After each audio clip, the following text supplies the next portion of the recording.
Second.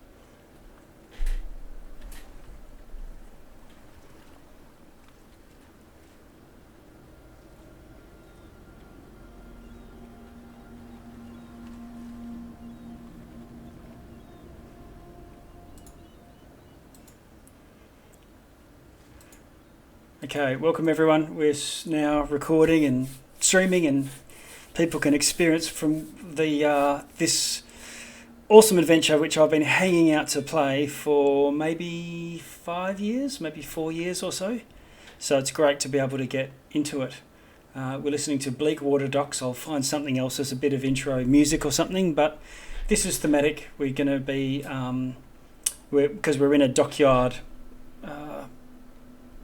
port city right now. I think it might. Yeah, I think what I'm going to do to kick off is, rather than go through and have everyone sort of describe the characters and introduce yourselves and so on, I'll explain where I'll monologue, I guess, just for as little as I can, just to kick off, and that way you can each step in and turn and describe your character. But I think it's worth just initially to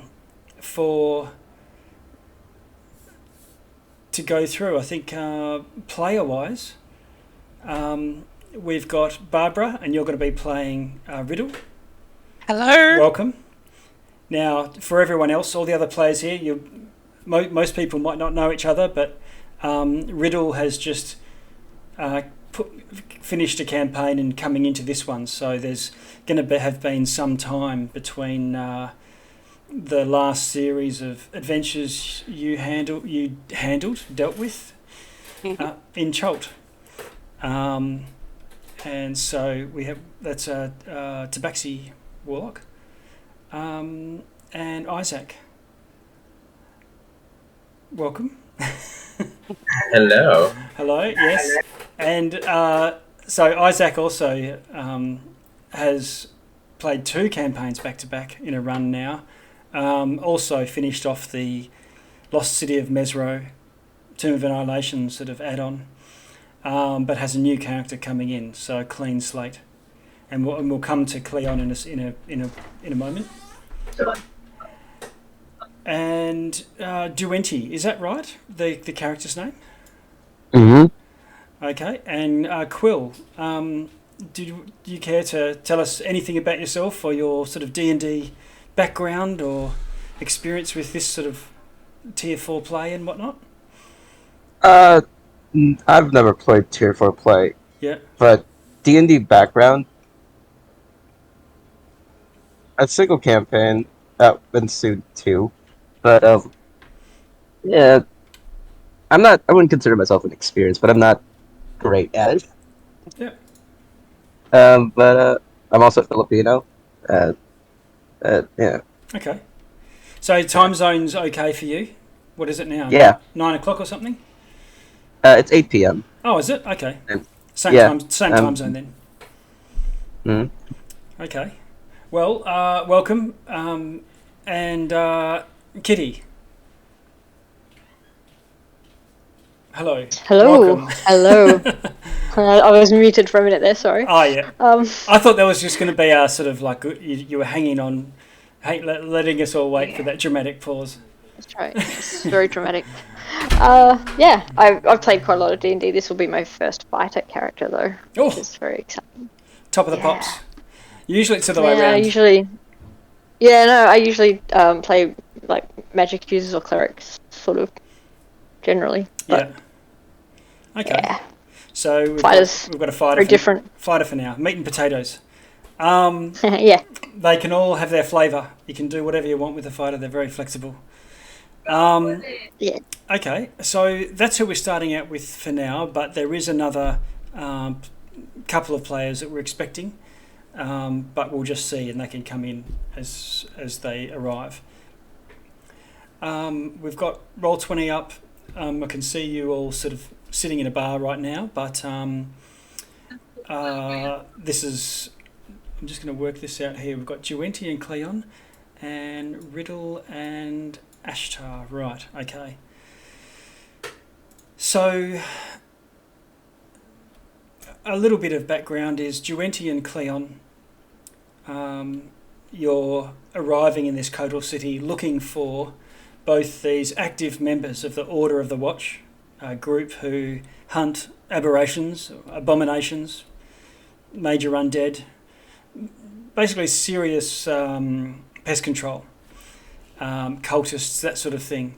Stuff that takes investigation, but also a significant amount of danger and so power that is necessary to survive those sorts of ordeals. And if you're... actually, what I'm going to do is I'm going to move us to a map right now so that we can... So I'll capture everyone. Okay.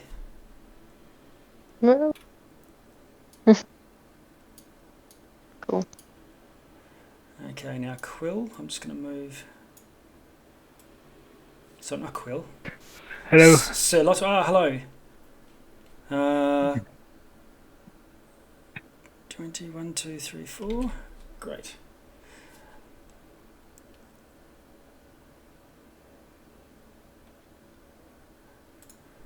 Yeah, it's around right. Okay. Oh, is that Sir Lotto? Yep. Actually, Okay.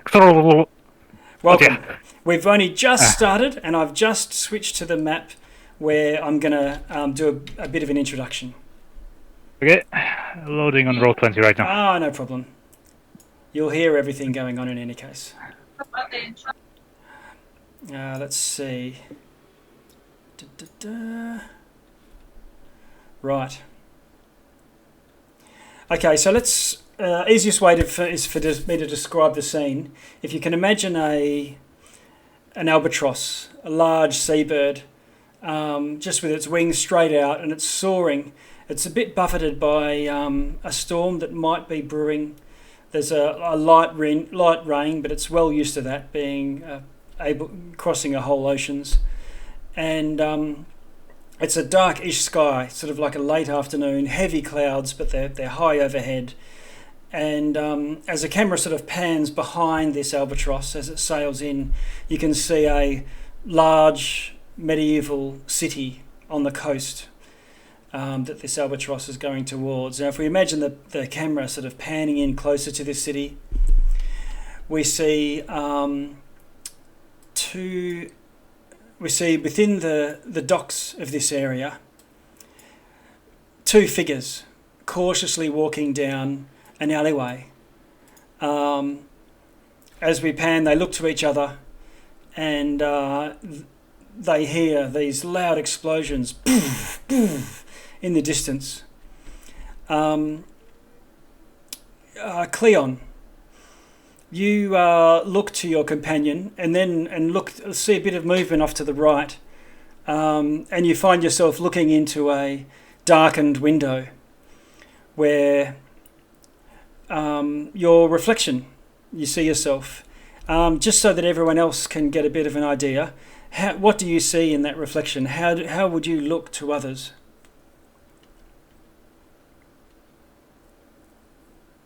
How would I look to others? Yeah. So describe how your character looks. What do you wear? Weapons, armor, anything like that? Your bearing? Cleon is dressed as an upper middle class gentleman on a night about town in a red velvet coat with fur trim and very straight laced, clean cut hair and shaved sides. However, the coat is, well, scrupulously clean, slightly faded, suggesting, that he may be not of as great means as he once was. But otherwise, he carries the accoutrement of a wizard. If one cares to inspect, the wand and the staff strapped to him. Okay. And there's a very light drizzle. Would you have a hood up or anything like that, or sticking to the eaves? Yes, he will stick to the eaves. Okay.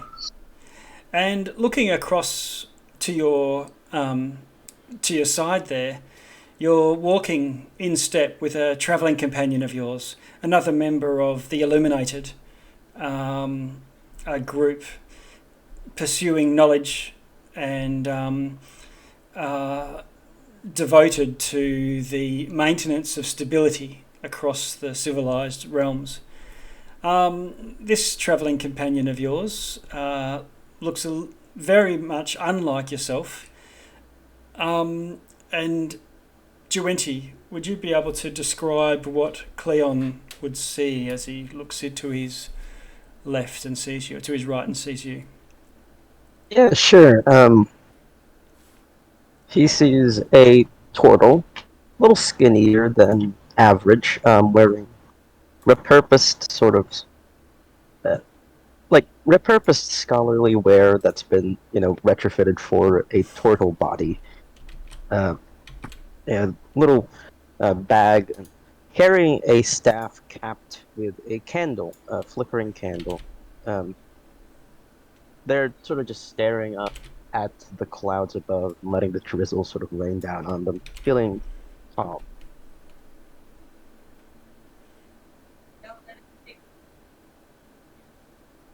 Okay. And so as you two are walking, I'll switch back to Roll20 here. So as you're walking towards the sound of these explosions, let me see. Just going to move to the middle.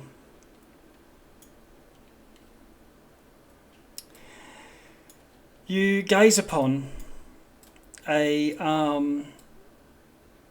what is clearly a warrior of orcish lineage, and she's in the middle of a square. There's a large statue of a lion, and Ashtar, you sort of look down at and hear these two explosions as these two traces of flame go shooting past you, and you look to the north where they come from, and you see your hunting companion, who has just been the source of these barrage of eldritch blasts.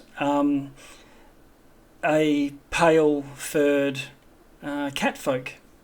Riddle, would you be able to expand on that for us? If Riddle was actually a cat, the best way she could be described is a bit like a snow leopard, mostly white with the typical spots, wearing simple blue travelling clothes that look like they've recently been patched up after a hard journey. Best bright blue eyes, and definitely looks like she's got a trick or two up her sleeve and a playful temperament. Okay. Armor, shield, sword. I'm trying to get it. Riddle doesn't have really anything in terms of weaponry or armor except for maybe a basic shield. Okay. On one arm. Right. Nice. And I know from history that Riddle is from the south, or at least spent a long time in the south. Would you look like a southerner? Would you have Cholton gear, or I think my gear is more of a Cholton nature at the moment. Okay. So if you imagine, Mayan shield, carved of wood, but with whatever engravings they would have on it. So it's clearly of exotic make, even though it might be still just a simple wooden shield from their perspective. Yeah. Yep. Okay. And Riddle has a hand extended, and some sort of energy has flung past, and Riddle, where you've just hurtled these eldritch blasts, your your orcish companion you see. Ashtar, would you be able to describe how you would look to others?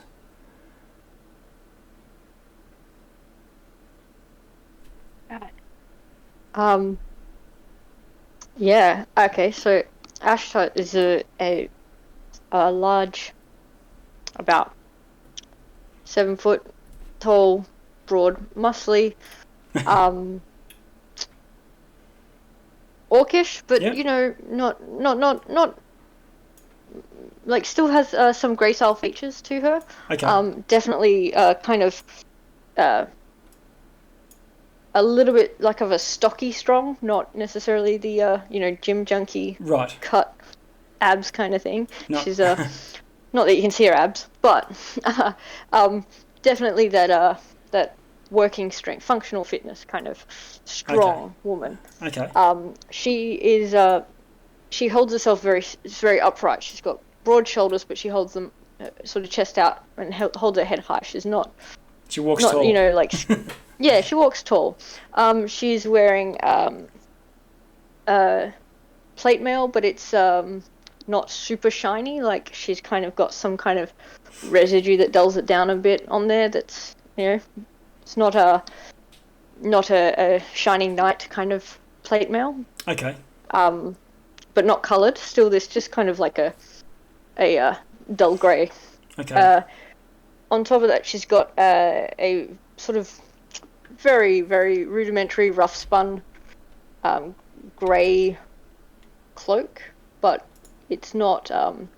It's almost like she's just always worn that for a long time. Like like it's worn out and it's not part of her ensemble. It's just part of her kind of thing. She's had this cloak for so long, and it has a tattered but often repaired fur mantle of a silver wolf type creature. Okay. Hanging over her shoulders. She carries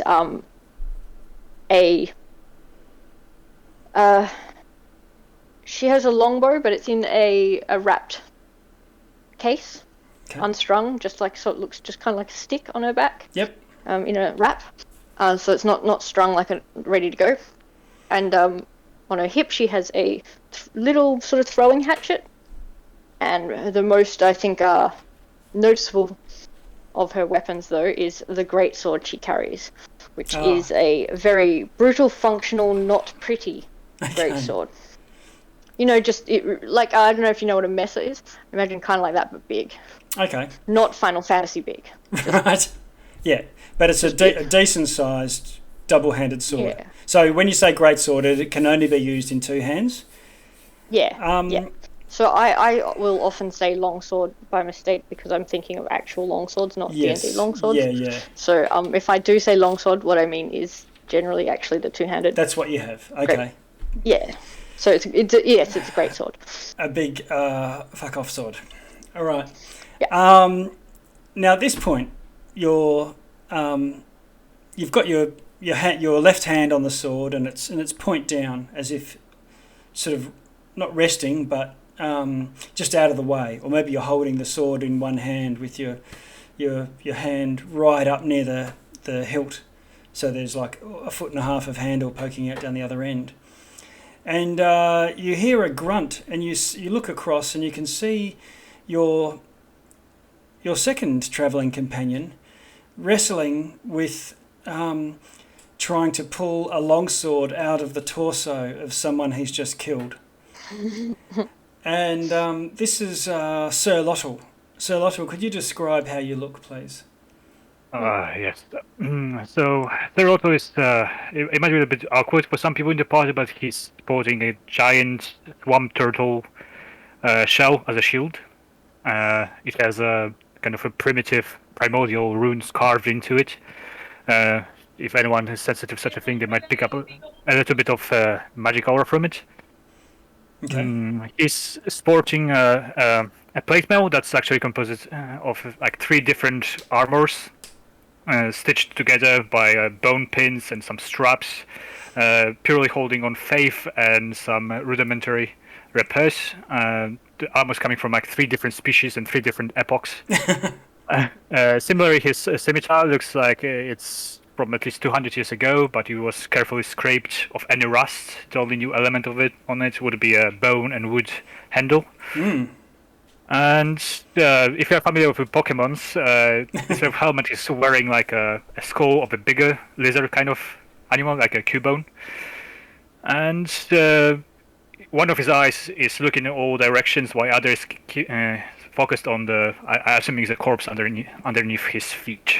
Yes, you've just the three of you have just been searching for the stranglers, and there's been a lot of murders lately, and you've spent some time trying to chase down these people, and you've come across it in the act. And looking back across to Ashtar, you've just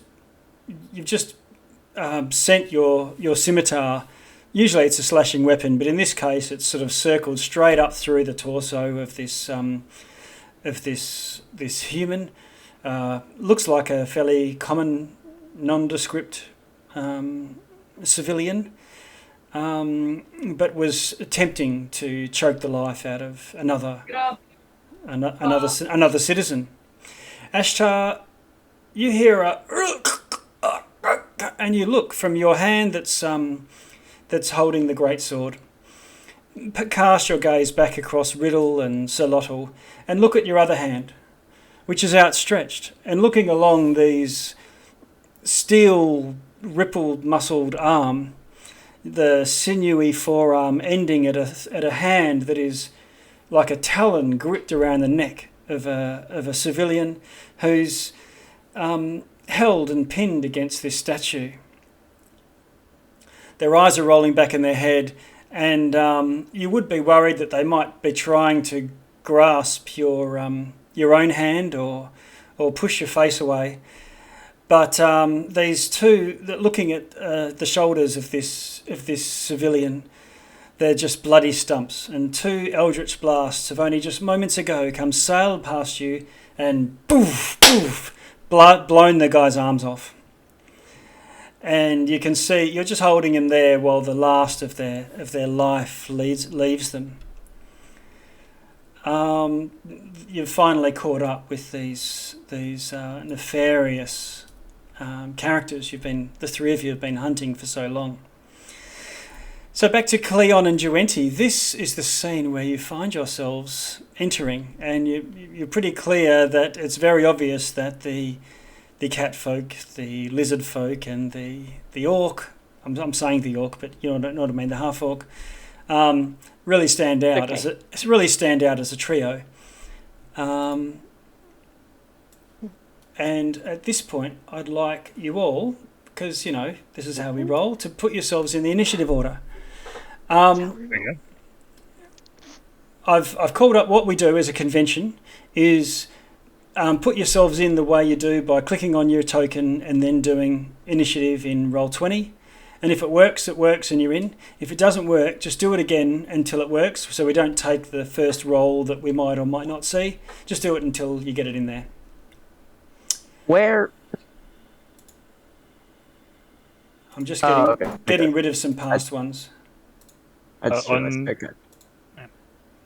So if you highlight your token, this is if you're not familiar with Roll20. If you click on your token so that's highlighted and you can see your dots all around yourself and so on, then click on initiative in D&D Beyond, assuming you've got the Beyond 20 plugin, and your initiative will go in there. I can see Sir Lottle's on 9, Riddle's on 11, Cleon's on 7, Ashtar, I can't see you just yet. It's 9, but I don't know if it came up in the order. Yeah, it did. It has, yeah. Where do I put this? I got a 17. Oh, not yet, you don't. So click on your token. This is Zolotl, is it? Nope. Oh, Duenti. It's mid. Yeah. Okay, so click on the token so that it's highlighted on Roll20, and then go to D&D Beyond and roll initiative. Oh, I don't have the plugin. Oh, okay. In that case, I'd suggest you grab it while we're in between rounds, because it'll probably be, a round with 6 characters takes a little while, and it takes no time at all to find. If someone can Yeah, if someone can put the link in Discord or is it beyond 20? beyond 20, yeah. Okay, yeah, I found it. But otherwise, let's have a look at the chat. Where are you? Ashtar? No. Cleon? Riddle? I can't see your 17 in the... I sent it itself. I sent it itself. I had the rolls on self, so I don't think it'll show anymore. Okay, so what you can do is just if you just roll a d20 using in Roll20 for the meantime, and we'll use that. Oh, there it is. I installed it already. So. Oh, okay. Happy days. Let's try it out. That's better Boomski. than. Oh yeah. Whoa. See, there we go. This is where it all comes Damn. back. This is where it comes back to. That, Leave some for us. yeah, exactly. So we've got Duenti suddenly top of the pops on 22. Are we missing anyone? 1, 2, 3, 4, 5. I'm seeing.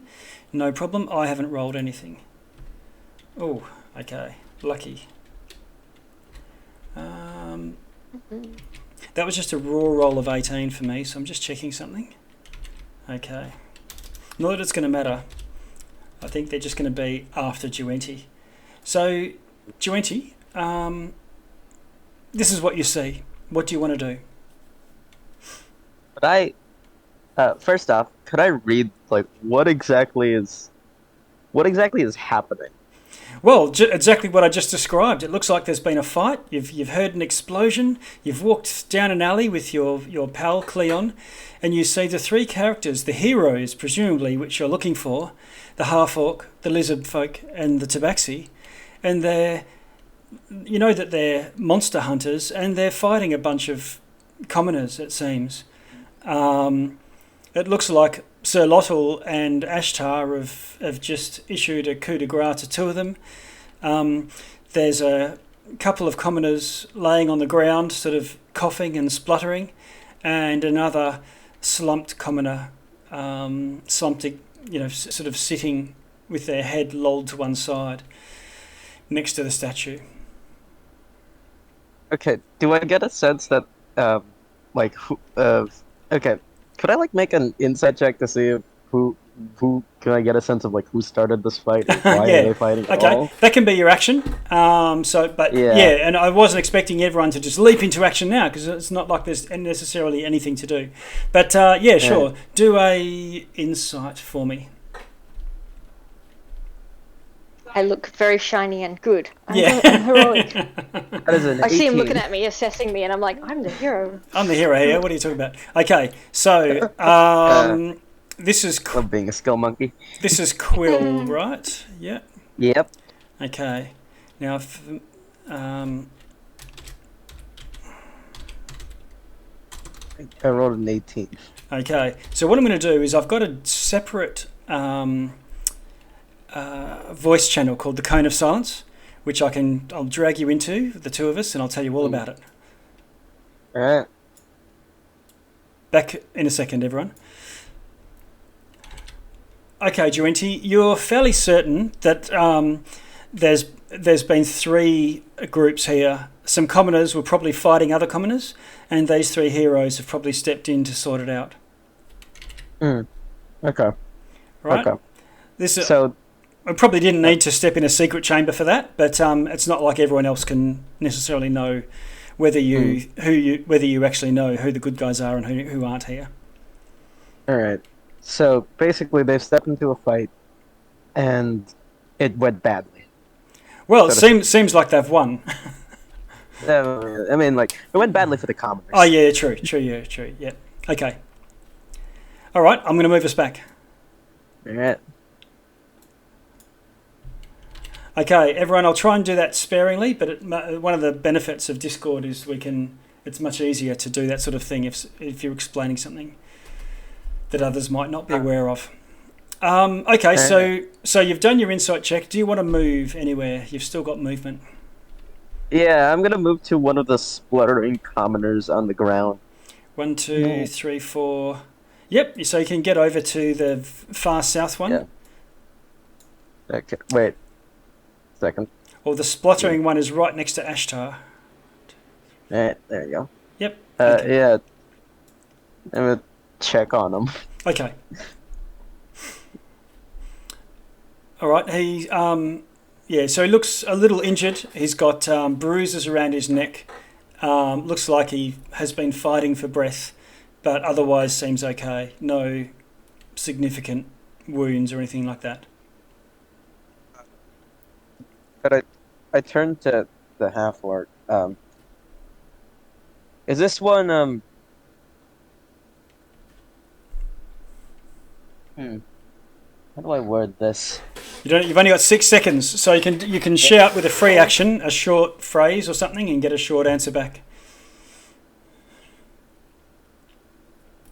Is this one trouble? Ashtar. Ashtar, Oh, yeah. am I muted? Oh no, I'm not muted. No, we can hear you. Ashtar, Joenti's just called out to run in there. Yeah. You have you recognise Joenti. You're very recognisable, and you have adventured, on joint missions between the Illuminated and the Watch before, but that might have been a couple of months ago. And he rushes in and says, "Hey, is this one trouble?" Now, for you, this one was one of the ones who was being strangled by the guy that you're now pinned to the statue. Oh, he was being strangled by him. Yeah. Oh. You've got the perpetrator you've got the perpetrator by the throat right now. So I've got him by the throat. I'm gesturing. You can't see me, but I have him by the throat, and I sort of just turn my shoulder without loosening that grip. Yep. And say, this one's trouble. Okay. All right. Okay, I nod. I just nod and try and sling this one to get him. Try my best to just sling him on my back, and in my next turn just move him out. Okay. Oh, you can pick him up next turn. You've done your full movement. Yeah. That's sort of just in preparation. So you can maybe pick him up next turn, but you're there. Yeah. Okay. So now we move down, and Kitty, looking to you hear, and the clearly they probably should be dead, but the person in your grip, vice-like grip, sort of twitches. Let's see. Their eyes roll back in their head, and their eyes start to bleed. You have done no damage to this person's head, but their eyes start to bleed. Let's see.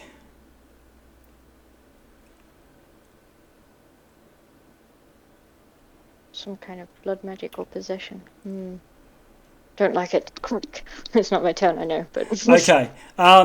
And finally, the top of the back of the person's head, it's almost as if someone's hit them with a baluster and the back of their head's just gone poof and blasted, and this lovely lion marble statue is now smeared with blood and bone, and the person limps. Goes limp. And on top of the statue, behind it, you see this lumpy ball of flesh, probably about 6 inches or so long. It's sort of glistening wet, looks grey, and has these little tendrils, purple and red, sort of like little hairs all over it. Oh, seafood. I hate seafood. What's your passive perception's 14. What's your passive nature? Passive nature? Or passive medicine, if that's higher. I try to use all ability scores, so if you've got something... my nature is better than my medicine. Yeah, either or. So what's your passive... I have no modifiers on it though, so... That's fine. What was passive work out to be? Just 8 plus whatever your... Oh, yeah. It's 10 plus bonus. 10 plus bonus. Oh, it's 10 plus bonus, right. Well then, it would be 10. Okay. I'm not smart. Yeah, okay. Yeah, fair enough. All right, so there's a little ball of flesh there. And the person whose head just exploded and this just goes completely limp. Duenti, the person that you're holding out your hand to, stands up and with bare hands goes to try and choke you. Boy, this was a bad idea. And just tries to grab onto your throat. And of course, you being a turtle, your head just goes bloop, and I suddenly have no neck. And he's got nothing to grab onto, and he's flailing away there impotently. There's another person dressed in, wet weather gear, further away at the edge of the clearing, and they say, "Oh my God, it's happening again!" And we go to you, Riddle. You've witnessed all this. What do you want to do?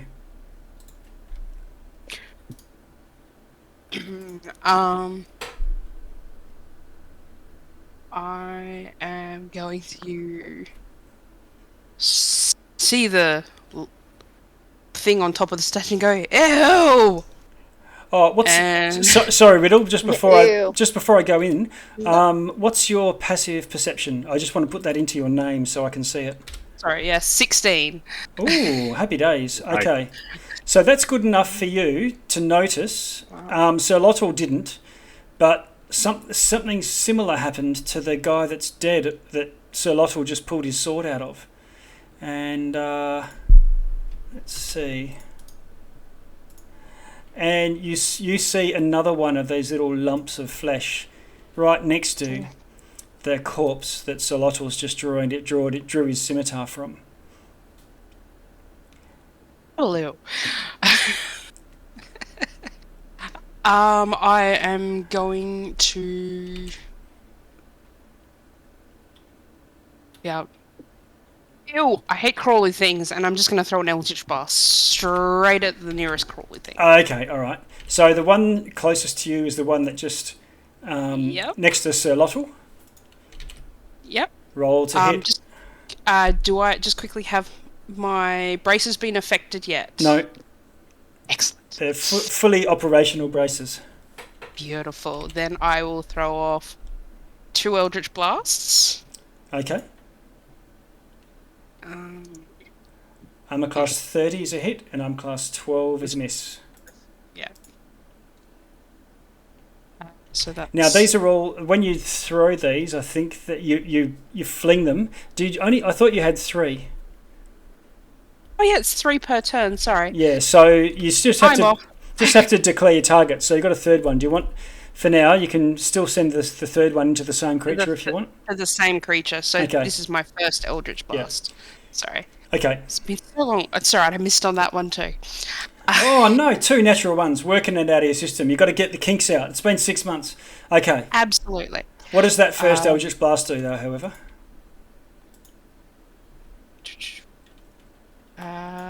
6 damage. Woot. Okay. I'm just making sure you can see.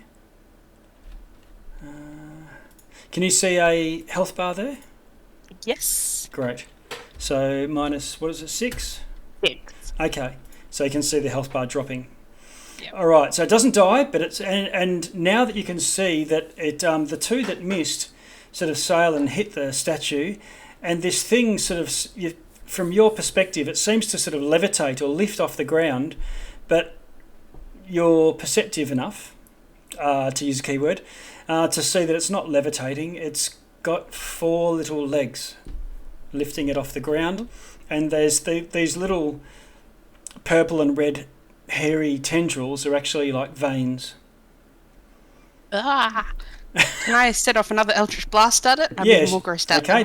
Bonus action. You do another one. Bam. 3. 1, 2, 3. Now, before you do that, you better roll your d20.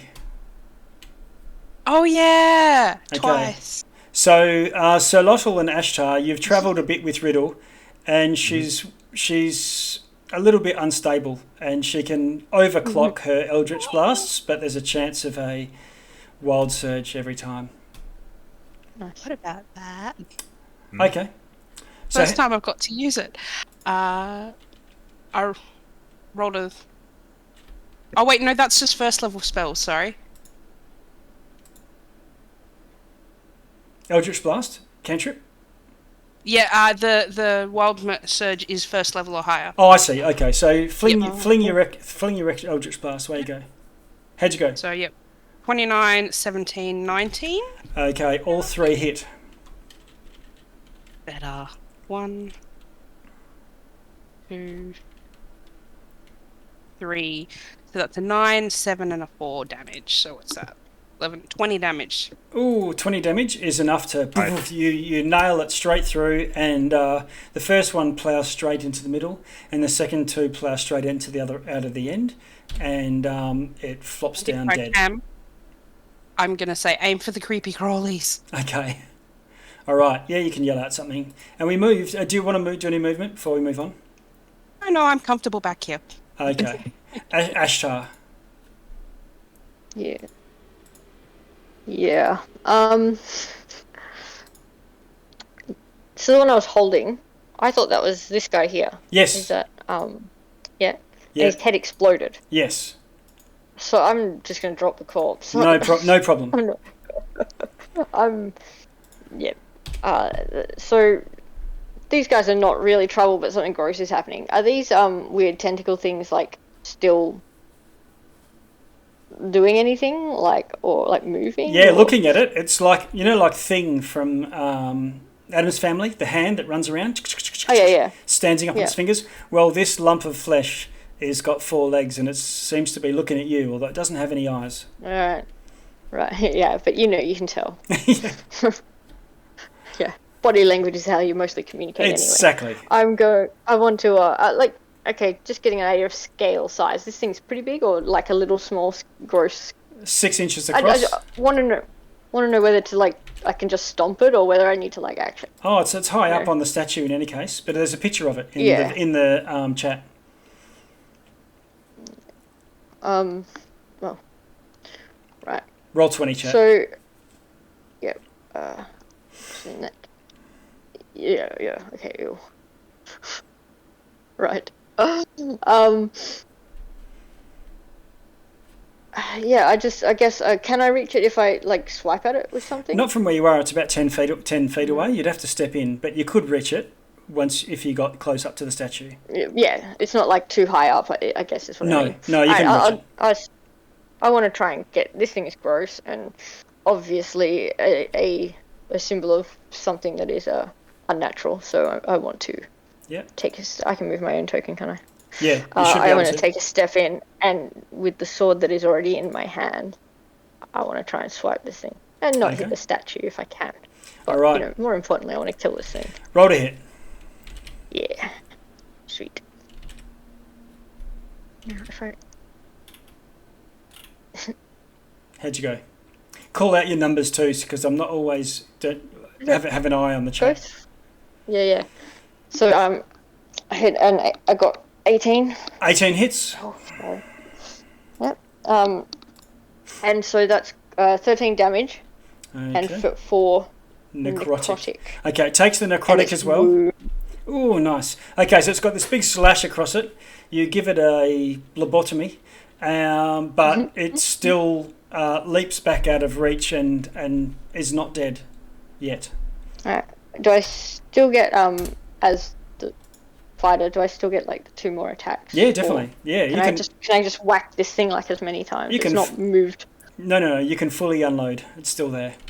Alright, let's do it again then. I just want to kill this thing. It's gross. I don't like it. Yeah. Okay. So that again 23. So that hits 14 slashing damage, 3 necrotic. All right. So you just give it chop this brain in half, and yeah, easy. You've still got movement. Yeah. Do you? You don't get 3 attacks, do you, or do you? I get 3. Yeah. Okay. 3. Yeah. It's how you the extra action. Sorry, I am new to fighters. Do you have great weapon fighting as a fighting style? Yeah. Okay, so you could also get a bonus action attack because you just killed something. Yeah. And Is there anything within my reach? Let me just see. Sorry, No. I'll just zoom in. Not. Yeah. Okay. There's someone to your south who, while they've got a cross on Okay. them, they're not. They look Not like just they're the people, just but the recovering. squishy brain things too. Yeah, you could cast around and can't Actually, see. more importantly, I'd target those first. But yeah. Yeah, you can't see any squishy brain things. Cool. Well, I'll just if I can take a little step down here, Yeah. and being very showy in front of my friend Wenty, Okay. I'll do a nice little baff at this thing. All right. Yeah. 'Cause This is I don't like- this is a human that's trying to strangle him.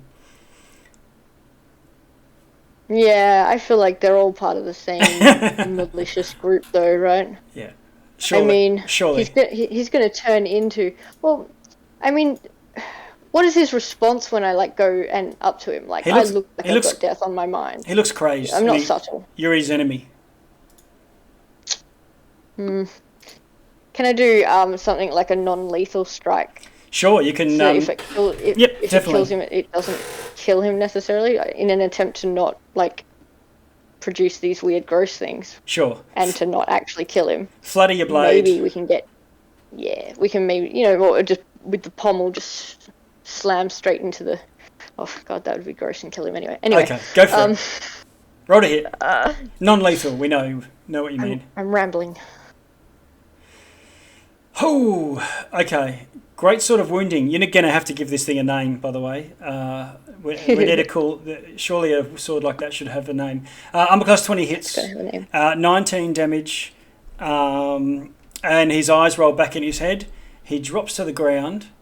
And this little brain appears next to him. Wow, damn. Gross. But he's not dead. Or did this brain thing? Oh, yeah, he's unconscious. Anyway? He's down. Yeah. Alright. Gross. So, you still have one more attack if you want it. Yeah. Now that's another brain thing, right? Yes. Can I share space with this corpse and smash that? You can step... Or walk past and smash that one? You can step over them and step between them, then you've got them surrounded. Alright. Yeah. They haven't got me surrounded. No. I've got them. Which one are you going to They attack? may surround me. The south one? The south one, yeah. Okay, roll to hit. That's the one you just squeezed it out of this other guy like toothpaste. Yeah. That's right. I'm hoping... So, great sword. Final attack. Yeah, 23 total of 19 damage. Okay, so you don't kill it, but it's a massive blow, and it's an unhappy little brain. That's your turn over, unless you want to do any movement. No, I'm happy to be like a little bit of a buffer and stand where I am. Okay, Sir Just look Lottle. intimidating. Yeah. Sir Lottle? Okay, so saying Riddle and Ashsa are dealing out some damage, I guess he will consider that he's not really necessary for that purpose. So he'll step in.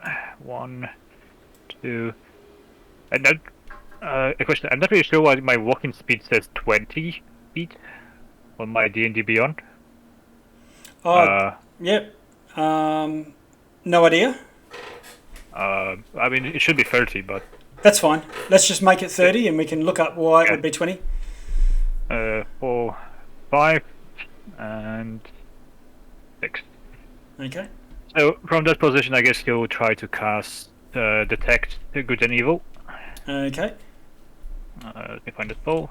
Now that you can sense fiends, undead, and there's a list of types.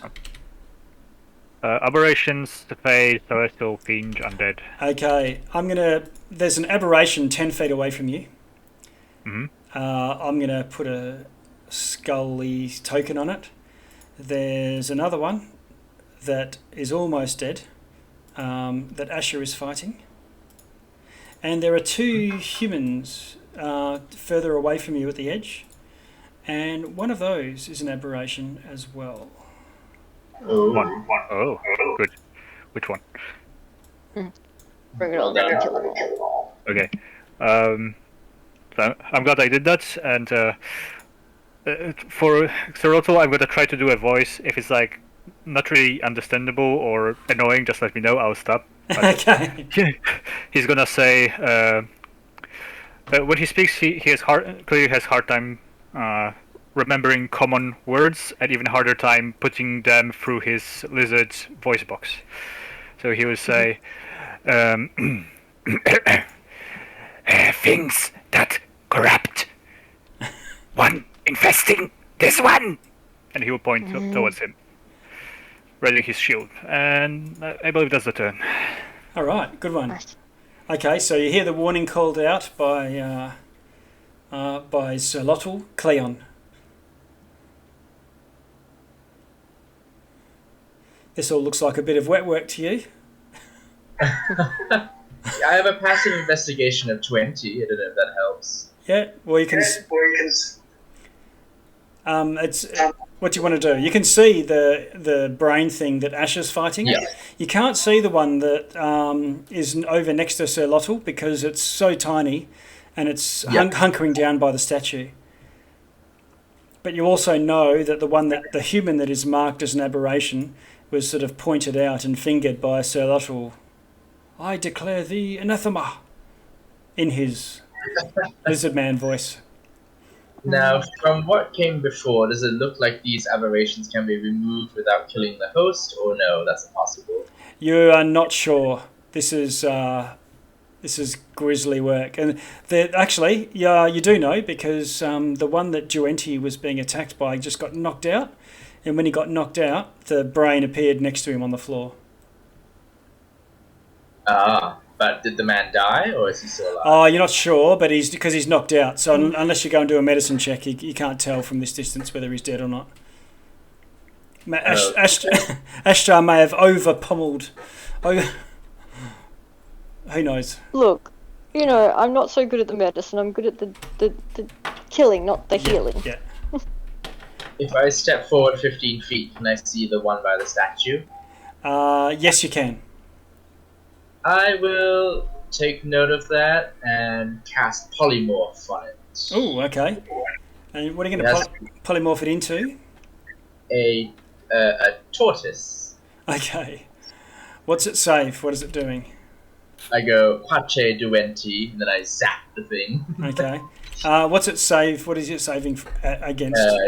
DC 18 Wisdom. Wisdom. Okay. It fails that, and so suddenly you see a little tortoise on the ground. Solotl, the brain next to you. Mm-hmm. I'll put a little green dot. I won't try and find a token for it. But you've transformed it into a turtle, and is there anything else you want to do?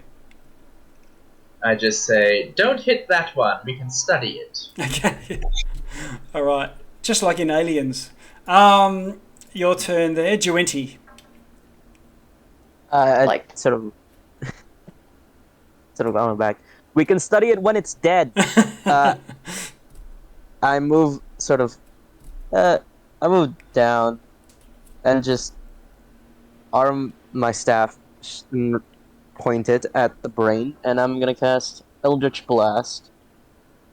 Okay.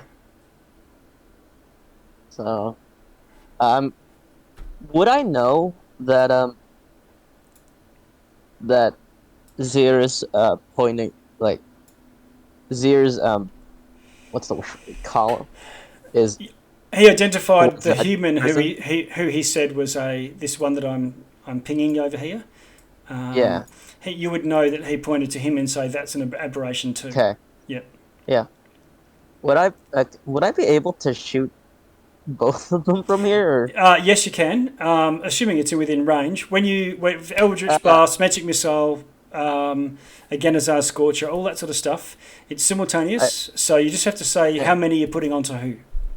Yeah, I put one to the brain in front of me, and two towards the other one. The still human one. Oh yeah, okay. Right, so roll your first attack. Right. That is a 13. Armor class 13 hits, and it's a badly injured one, so see how you go with your damage. Alright, I'm gonna roll all of them first. Like, I'll... Or should I Sure. do damage? It doesn't really Okay. matter because we've already predetermined who you're shooting at. Yeah. And this human. Yeah. And last one. Okay, a 28's going to hit the human, and so's a 15. Alright. All three of these.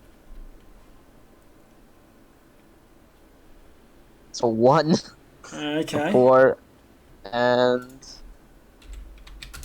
a 7. So I'm gonna put the 7 to... Oh, you can't you can't decide. I'm just Okay, I'm alright, just saying okay. the first one's the first shot, and then the next two. Okay. Yep. Alright. Okay. The two. The first one just sort of nicks the one that Ash is fighting, and it's still alive. The human though gets 2 Eldritch blasts, and he drops like a sack. Bear with me for a sec, and a brain appears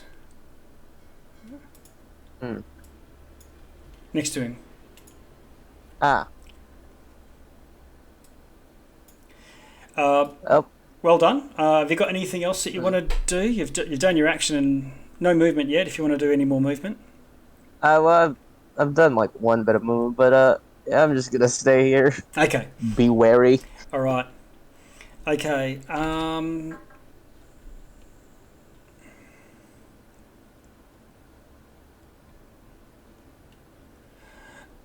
Okay. Sir Lottle. This one at your feet spins around, looks at you, well, faces you, and you need to do an intelligence saving throw as you feel waves of psychic force roll over you. This is Sir Lottle. Mm-hmm. Intelligence save. Oh, sorry. No. It cut out for a second. Intelligence save. Yes. That should be this. And just in case, I get +4 from my aura of protection. Okay, so the +4 is on top of, you haven't, that's not added in, so it's... Yeah, the D&D Beyond doesn't add that automatically. Okay, alright, so you've got a 19 effectively. Okay, let's see. Alright, so your strength of will is enough that you let this, you dive under the wave and can pop up. Sorry, I think I made a mistake. It actually does add. It's already added. Oh, okay, I think. Because it says +4 on my thing. You and do? I don't, yeah. And you're not, you don't have an 18 intelligence, Mr. Paladin? No. Alright, okay. Yeah. Alright, then in that case, but even so, you avoid the attack. Ashtar, the same thing happens to you. The one that you just pounded spins on you angrily, and intelligence is not my strong suit. yeah, and a wave of psychic energy. Alright. It was a saving throw, so... Oh Yes. no. What have we got? What have we That got? one. Nat 1! That one. Okay. Which, doesn't drop to minus, but it stays at 1. Okay, so you take 14 psychic damage as your ears start to bleed, and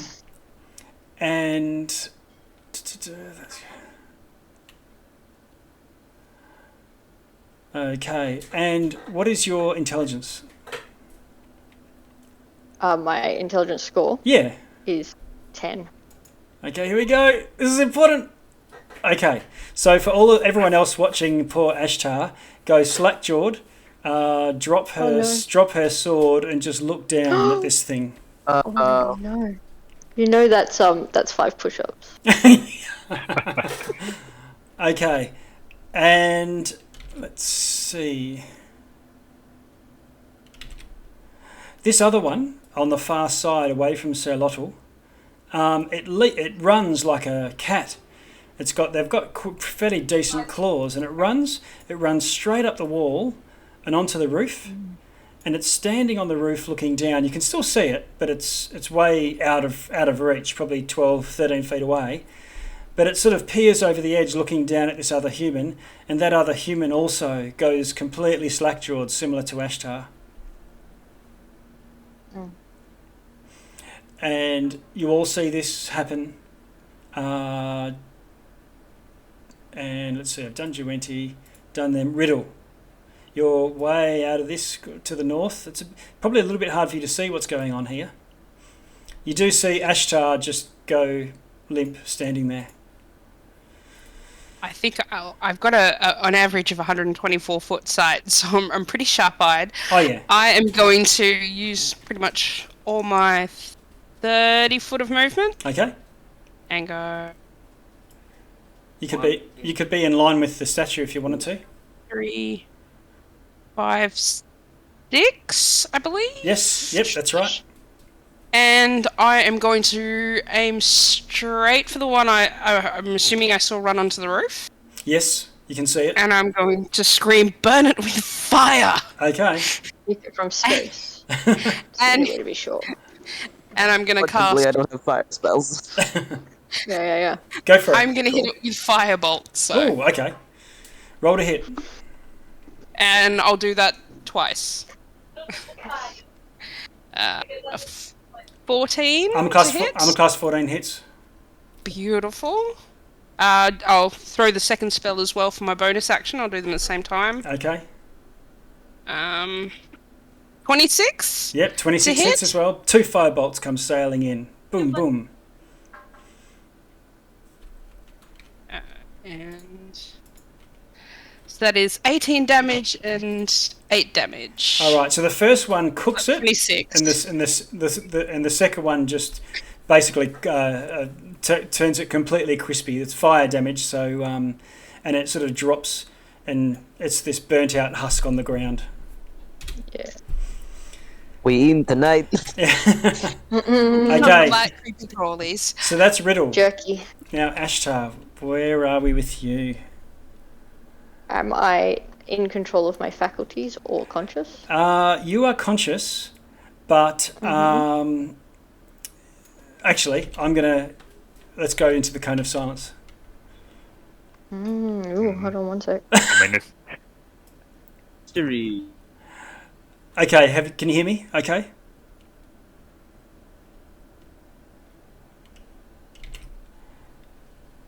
Kitty, what's happened is your intelligence score is 0. I can see you in the roll 20, so It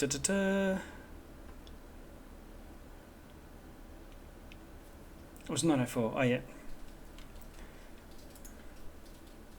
Can you hear me? I can't hear you.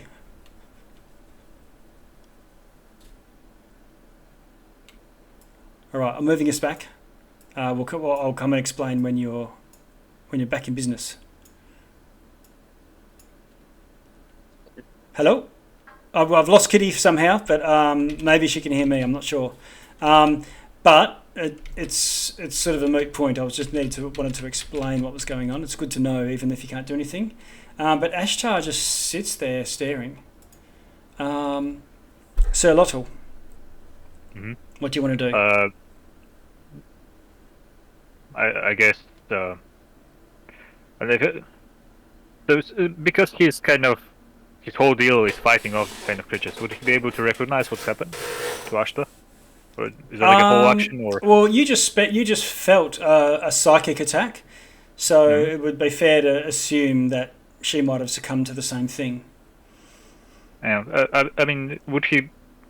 So I'm not really familiar with paladins that much, but one of his features is cleansing touch, which can end a spell effect on someone. Would he consider that something like that might work on her? You're not sure if it's a spell effect. No, but I think cleansing touch is more a. I'm not sure. I'd have to.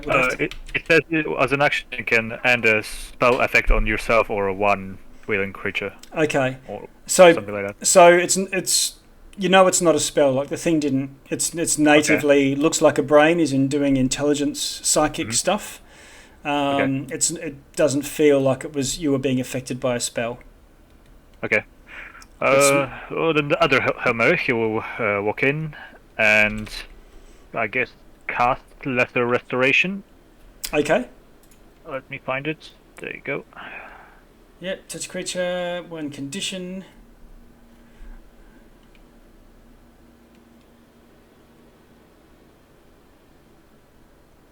Okay, you cast it. Let's see. While I work out what happens with Ashtar, is there anything else that you want to do? I don't think there is anything I can do. Yeah, okay. And so, I don't know if it matters at this point, but now that she's within 10 feet of me, she also gets the +4 to all saves. Yeah, for subsequent Mhm. saves. Let's have a look. Da, da, da. Okay. All right, I'll come back to it. But Ashtar. Oh yeah. So your intelligence is 0 right now. That's the effect. It's Yeah. Suspected as much.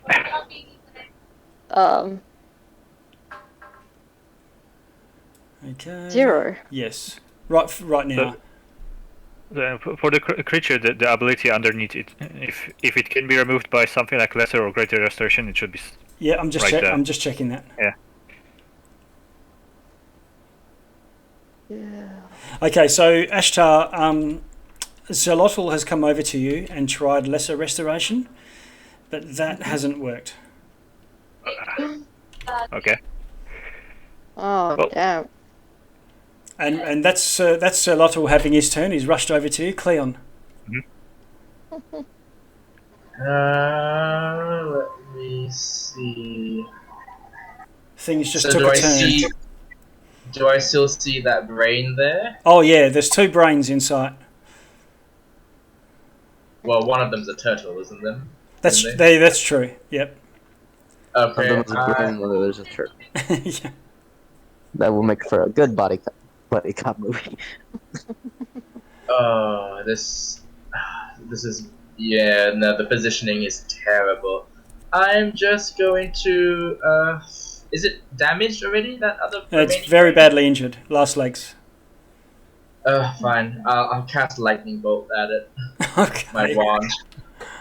Okay. Suppose. Give it a crack. Light. Oh, actually, that's gonna hit that other person there. Oh no, it won't. It will just hit the wall. Okay. Yeah, it has to make a DC 15 Dex save.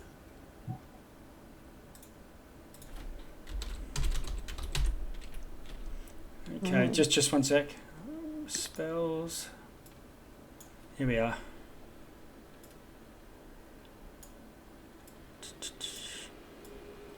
All right, so you're going to hurl one down through that sort of way, and scooch through that gap between Ashtar and Juenti. And this crack of lightning lights the sky up above, and vaporizes this human on the ground and the intellect devourer at Ashtar's feet. Thanks so much for saving that person. All right. You know, like, they weren't possessed anymore. We could have saved them. Juenti? Yeah, well. I'm not aware of this. I was, No. Yeah. Cool. Juenti. Well, they just had an X on them, so I assume they were dead. It's Yeah, like, which we they could just well have didn't been. It's hard to say. They might have been dead. Yeah. We'd have to check. Well, not now, once vaporized, but I'm pretty sure he's dead. Pretty sure. Okay, Juenti, your turn. Yeah, could I make like an Arcana check to see what like, do I notice that what happened to Ashtar? Well, it's psychic damage, so you see the thing focus its attention on her, but other than that, she sort of rocked back in her heels for a moment, bled from the ears, and then her eyes went dull. Right? Would I understand? Would I understand like there's something magically wrong with her? No, that feels weird to say. You could try an Arcana if you're trying to sort it and use your action on that, or you could try medicine if you're trying to work out a condition. Yeah. Okay. Can I like use an Arcana to sort of figure out what this is and how I could probably fix it? Okay. Roll an Arcana. Yeah.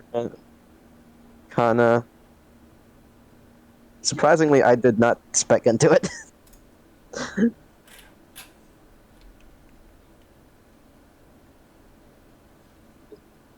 That's a natural 20. All right. Nice. Okay, so you think that this is probably something that a powerful cleric would need to heal, or something that can specifically restore intelligence. Okay. You might have seen people who had almost died to loss of their core abilities, like intelligence or some stat going down. Hard to describe that in non-D&D stat terms. Effectively, probably a greater restoration, you would believe, with your natural 20. Maybe someone has happened to you before where they've had their intelligence dropped to 0. Drained. Yeah. Yeah, as I sort of know that. Who's looking like hurt right now? No one aside from the enemies. No one looks hurt. Okay. Alright. I'll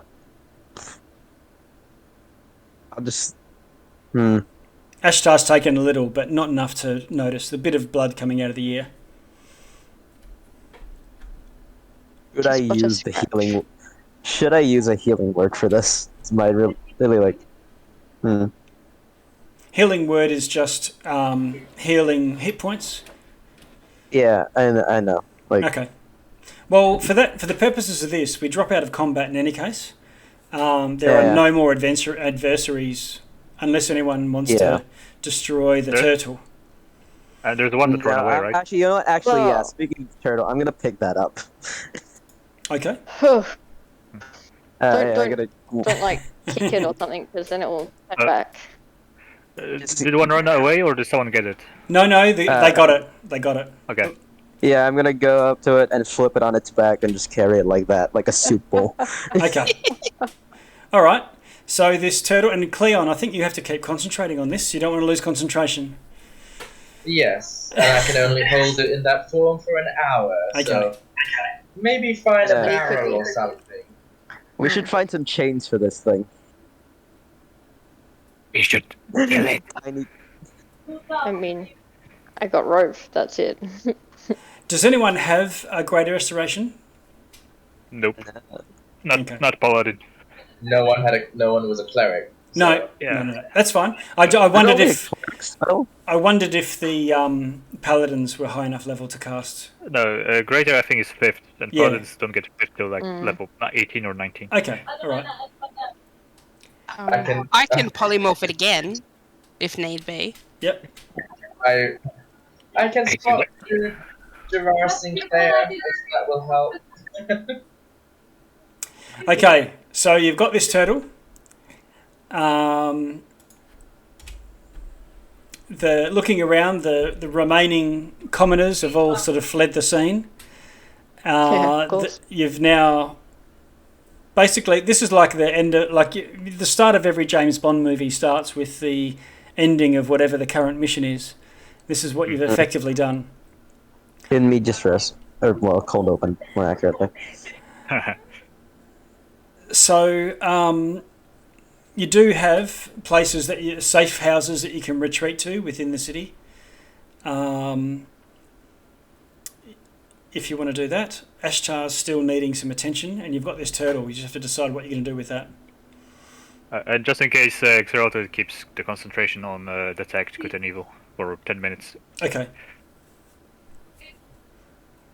I'm going to pull out... Actually, let me check if I have... Yeah, I'm going to pull out some rope and just tie, make it look like a spit roast kind of thing. All right. So it's like you're like an Ewok carrying Chewbacca, but you're huge and it's tiny. Like a basket. Xerloto's eyes blink asynchronously, and he's gonna ask, like, "What are you doing with it?" Science. And I move forward. It must. I've heard turtle soup. Cleansed. Wait. What does Zir say? He's saying it. He said, "Yeah, go for it." It must be cleansed. And you know what that means for a member of the Watch.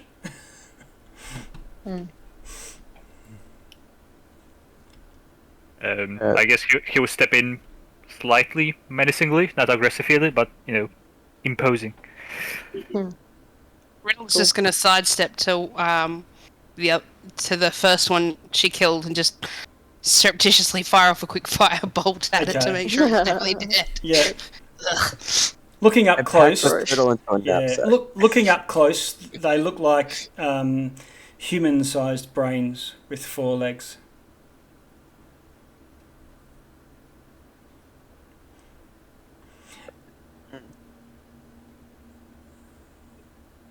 And I think from there, like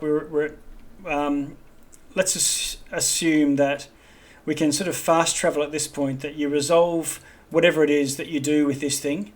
Most likely just destroy it before it can bamf into someone else's skull. And send it to the ground, cook it. Yeah, and close the metaphorically. Close the chapter on the stranglers of Neverwinter. And maybe pop Ashtar to a local healer and see if anyone else has greater restoration. Yes. Yeah. So if you can cross off the gem that it takes for a greater restoration, you can just do that and get someone to do it.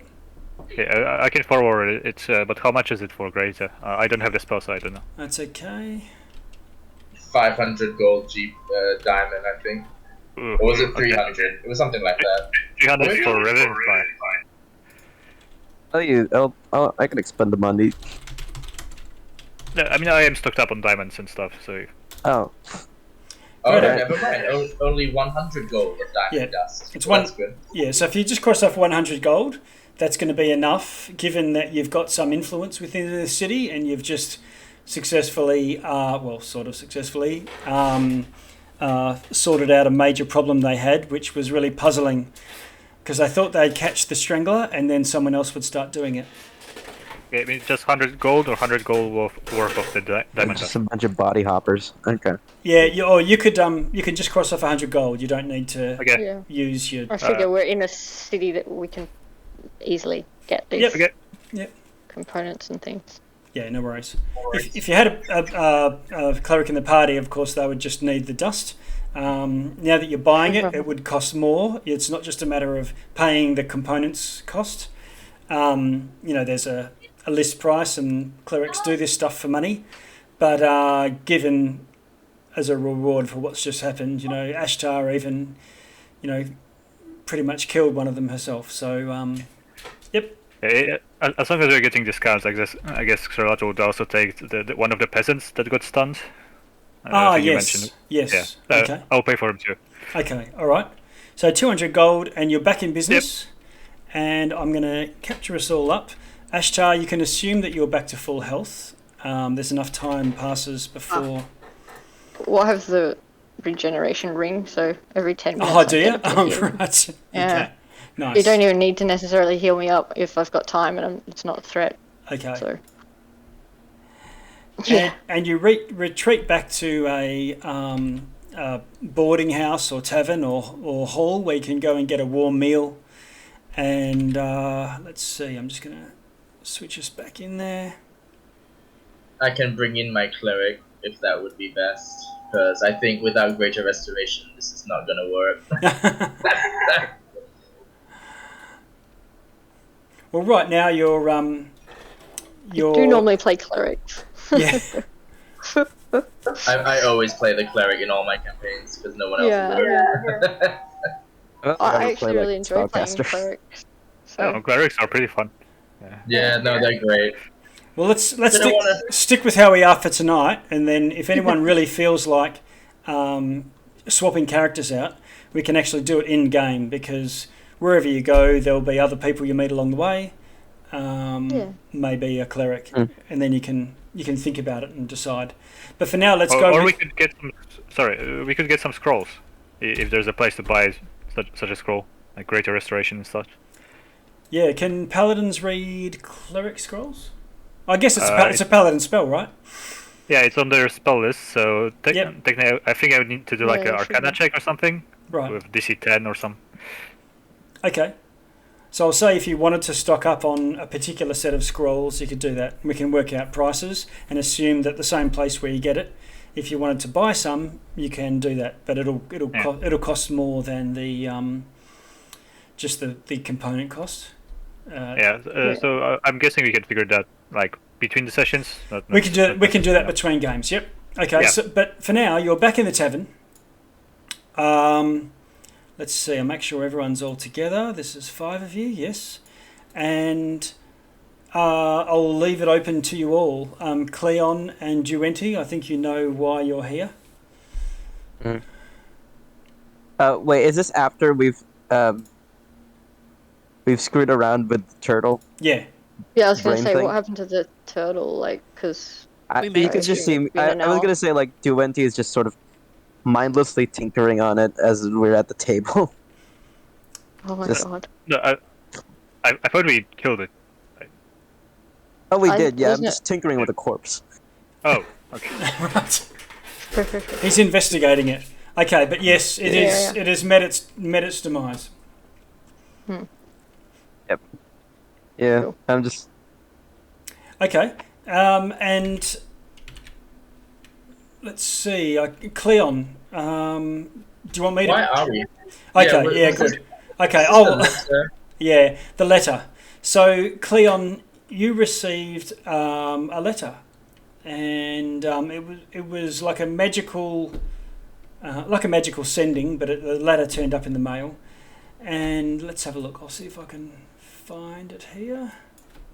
I did read the letter, but it was like there was a duchess waiting for us in a crooked house nearby, and her daughter has gone missing, and this is after the death of her husband, and so she's very desperate, is what I recall. That is exactly right. I've got it. I'd posted it to our chat. So, dear friends, for I know we shall be friends, I write to you humbly, begging you for your aid. My dear Cecilia, my only and most beloved daughter, has gone missing, vanished into the night, and so soon after the death of my husband, I'm quite devastated, bereft even. I have heard tale of your skills, yourself and your group, and your abilities, and I'm convinced that without your aid I'll never shall see my darling daughter again. I can offer substantial reward in gold or magical heirlooms for your assistance. Find me at the Crooked House nearby, and there's a lane in Neverwinter that's mentioned. I await your call, and it says dictated on behalf of the Duchess.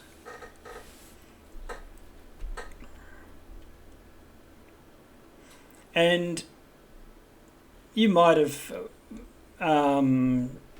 you've got your own things to do. You're not one that normally just goes investigating missing persons. There's other people for that, and you ended up sort of scrumpling it up and throwing it in the trash. It ended up in the bottom of the in tray, and it showed up the same, and it was clearly the same letter rather than another sending.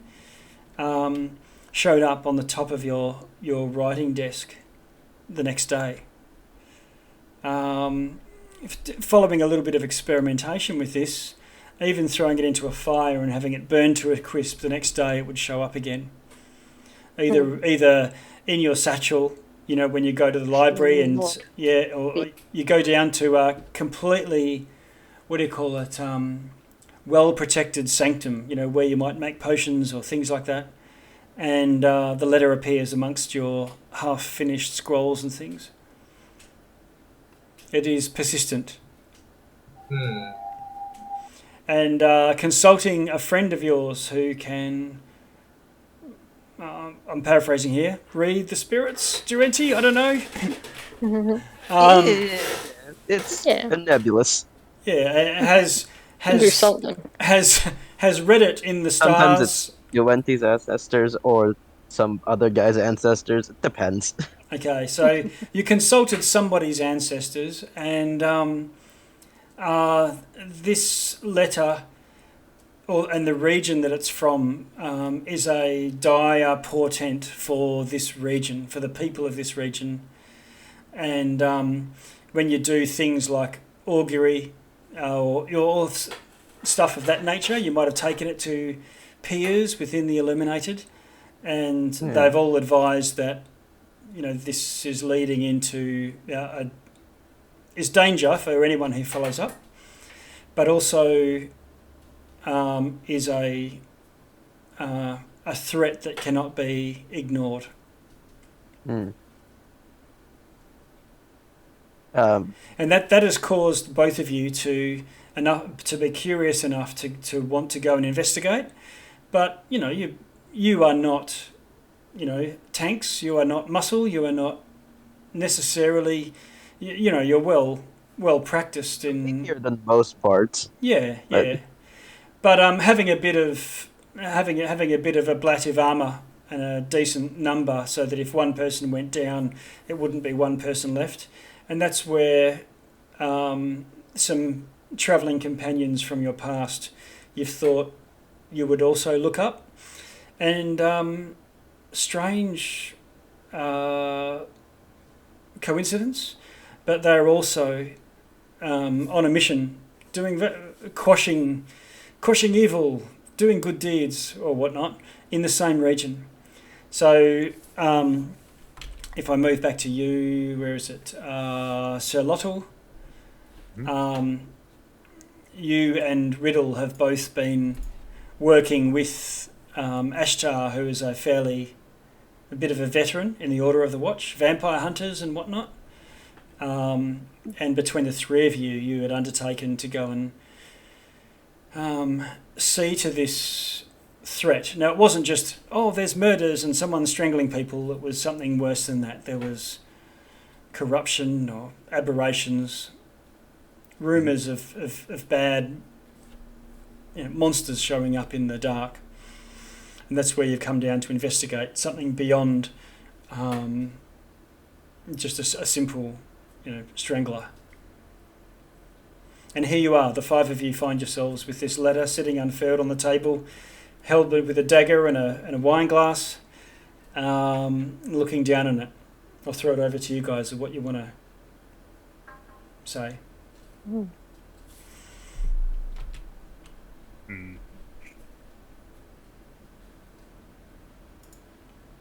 want to just sort of...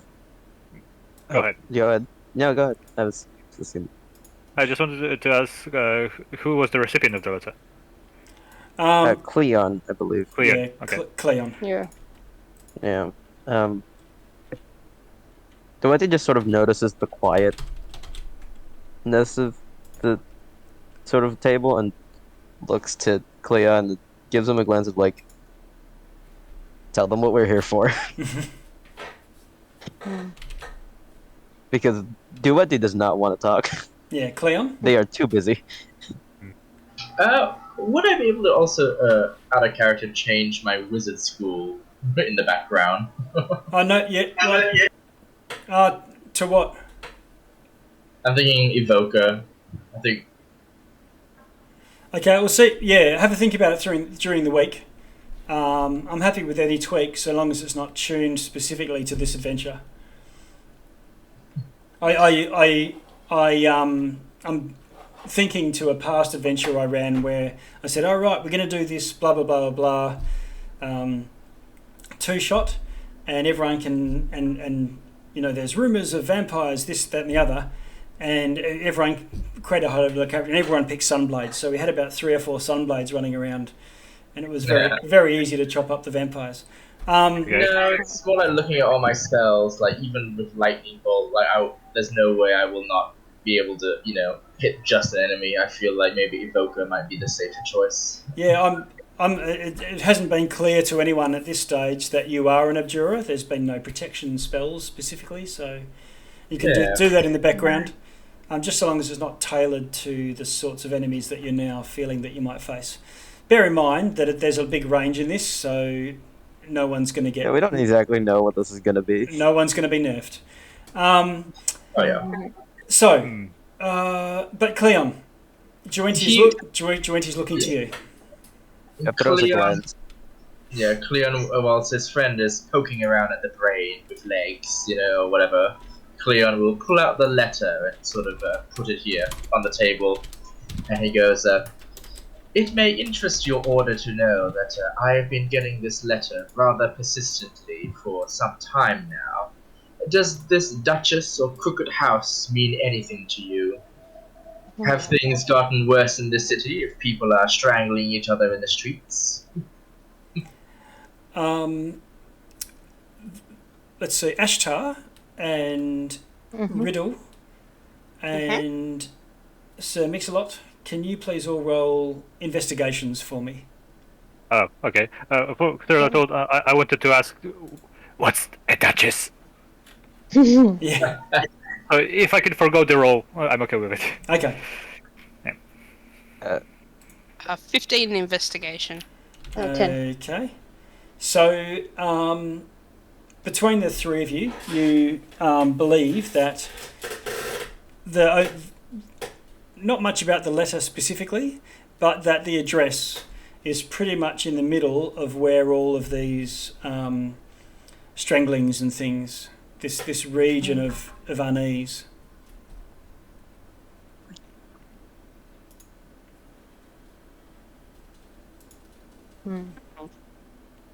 Seer asks about what the Duchess is, and just when he perks up, a fancy title for people who want to feel important about themselves.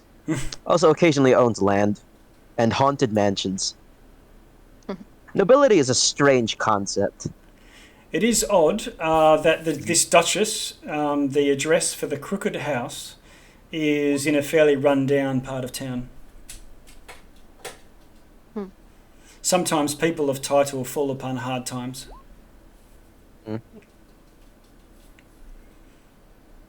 It would seem she's fell on hard times, especially if she's that persistent with a call for help.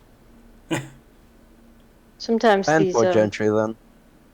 these higher society types also use places such as this for cover if they are doing something shifty. That's what I thought. I mean, which is why I suppose I'm asking your order for help. A disgraced academic and his very distractible turtle friend might not be up to the task by themselves. I've told you 1,000 times I'm not a turtle. I'm a turtle. Very different things. I'm sorry. Turtle, turtle. One makes a great soup. Not Oh, gonna Which tell you one it. is up to you? Soup. There's a surprising amount of cannibalism in turtle culture. Yes. But that's I thought besides you the meant point. actually, like you're a chef. I Well, make a that great too, soup. but Not my body. I mean it all three ways. It's a triple entendre. Third agrees while tapping his shield made of turtle Yeah, I was just thinking, don't shell. you have a turtle shell shield? Yep. How does the turtle feel about that? Turtle, I've They're not the same. the racism They're joke here, but I'm not gonna make it.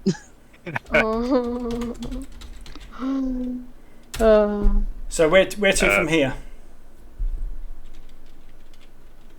I'm still confused. Why There is was the letter? no. Maybe we No can go and contact. ask her. Well, yes, that's my point, though. If she's in the city, it won't cost us anything but time, will it? Well, I mean, potentially our lives, depending on whether it's a trap or not. But you're right. Suspect it's a trap. But it's a trap that will hold many, many pieces of secrets. That, I think we should certainly go and, find out. I mean, obviously, don't let our guard down. This is still a dangerous area, regardless of whether this is a trap. Oh yes, for certain. Your help is greatly appreciated.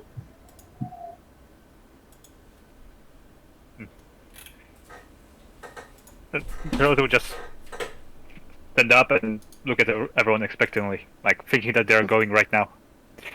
Yeah. Okay. He's like packed up his bags. He's ready to go. You're in your prime. You're ready to go. Yeah, he's not good on nuance.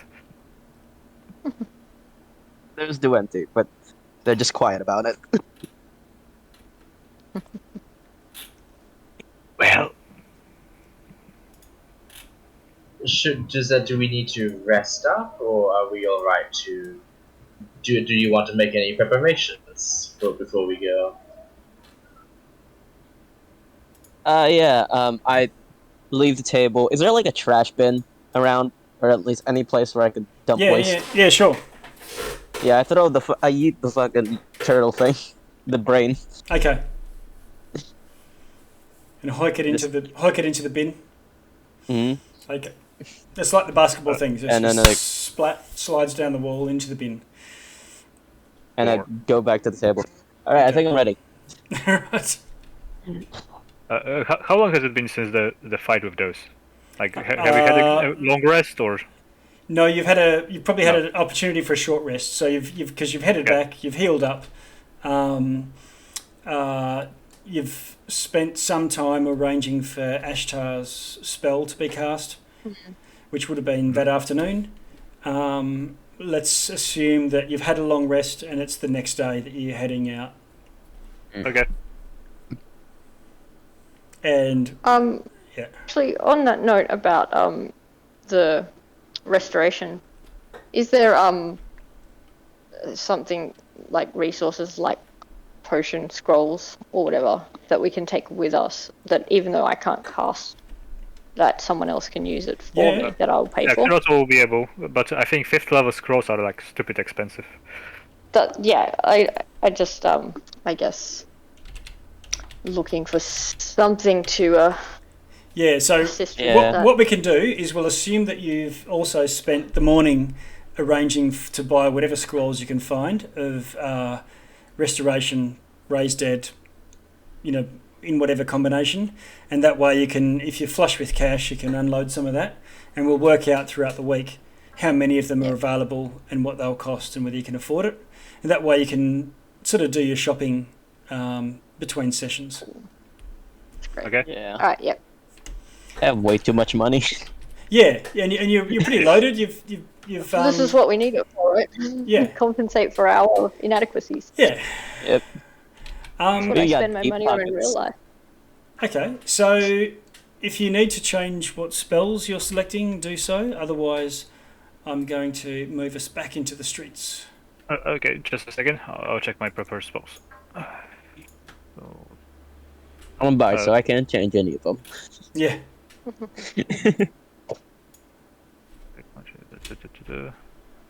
So restoration seems to be useless, but let's keep it. I think we can move. I'm checking out the NDB, so.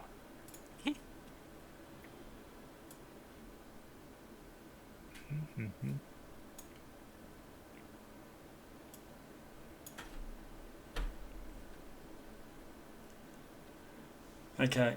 We're here. Okay, I'm good. All right.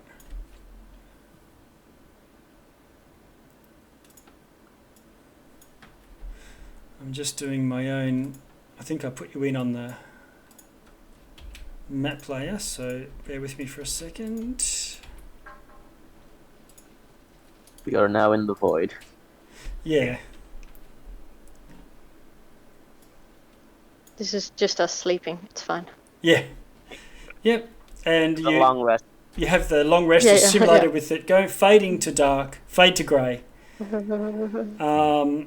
Sir Experience some Lottle, are you up the front Mhm. there with Ashtar, I presume? I don't know. I don't see anything. It's darkness. I've moved down. I think. Oh, there we go. Okay. Yeah. Yeah. It's a big map. Yeah. Yep. Okay. Yeah. I think Zeroto will be like ahead, like leading the charge. Okay. Duente's gonna be just sort of right behind. Okay. Just there to sort of, you know. Yep. Cleon and Riddle coming up the rear, and you make your way through the streets into it's not the lower quarter, but it's the old quarter. The once might have been a opulent mercantile and noble houses close to the docks has fallen onto a bit of disrepair. And as you're walking along, that this cloud cover that's been sort of persistent since you arrived in the city, there starts to be a bit of drizzle, and it starts to get a little bit heavier. I think you can probably hear that in the coming through in the audio. If it gets too loud, by the way, just let me know, and I can always turn it down a little bit. I don't want it to be overbearing and you can't hear what I'm saying or each other are saying. We're able to turn it down ourselves, right? Yeah, Yeah. that's true. I don't hear anything though, but that's okay. You probably I have my music turned off in Roll20, so I don't hear it. But okay. I find I get distracted if there's too much music. Roll20 is where the music's coming from, so sound effects and things like that associated with whatever we're doing. It's in the settings that's under audio and video. There's the master music, or you can turn off or up and down. Yeah. I've got it on half. Okay. All right. So I'll let you guys control that. I'm just capturing it and turning it up and down for myself, but that way we capture it on the recording as well. Listeners at home have to put up with it at whatever I set it to. Yeah. Both listeners, my nan, my mum. Your two greatest fans. Yeah. Okay, here we go. Let's see. Do we have everyone's passive riddle? I don't have yours on there for some reason. I might have updated your token and then... it was 16, I think. 16... Done. Okay.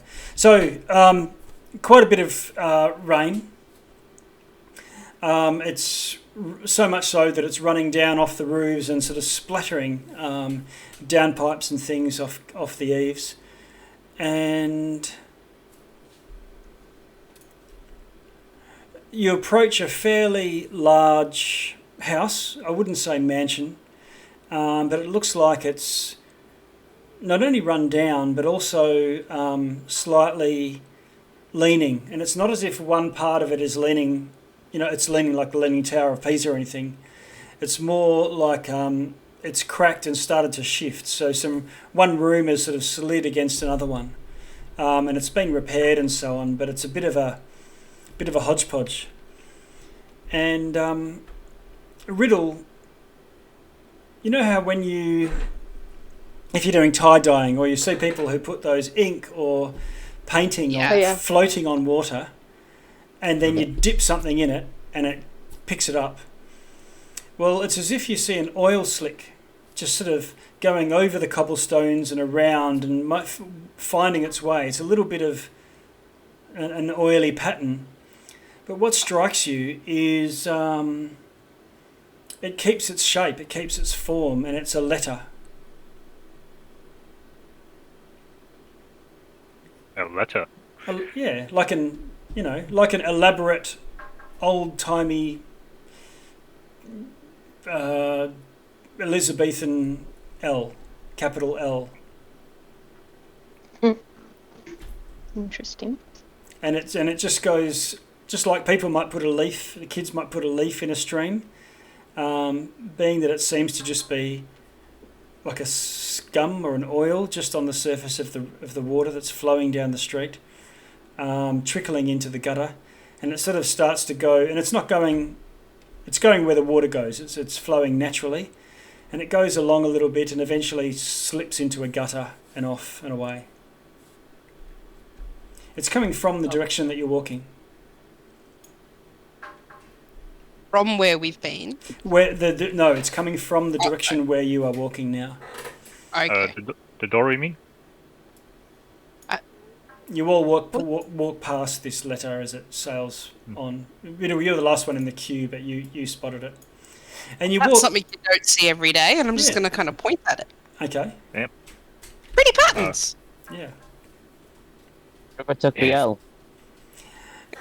And finally you approach and get up to the front door of the address of the Crooked House. it's a couple of times where you have to ask, where's the crooked house? Because it's not got an address. It's, you know, a lot of places like this are named after the name of the house rather than numbers and streets and lanes and things. You approach the front door and there's a dark sort of chamber just beyond where there's a second set of front doors. But the door to the house stands on a battered porch and it looks like the door's slightly ajar. And there's a wilted jar of lilies that's been left outside the door. Like a bouquet? Yeah.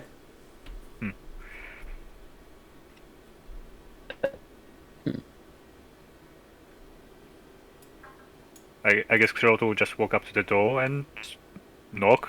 If there's like a knocker of some sort.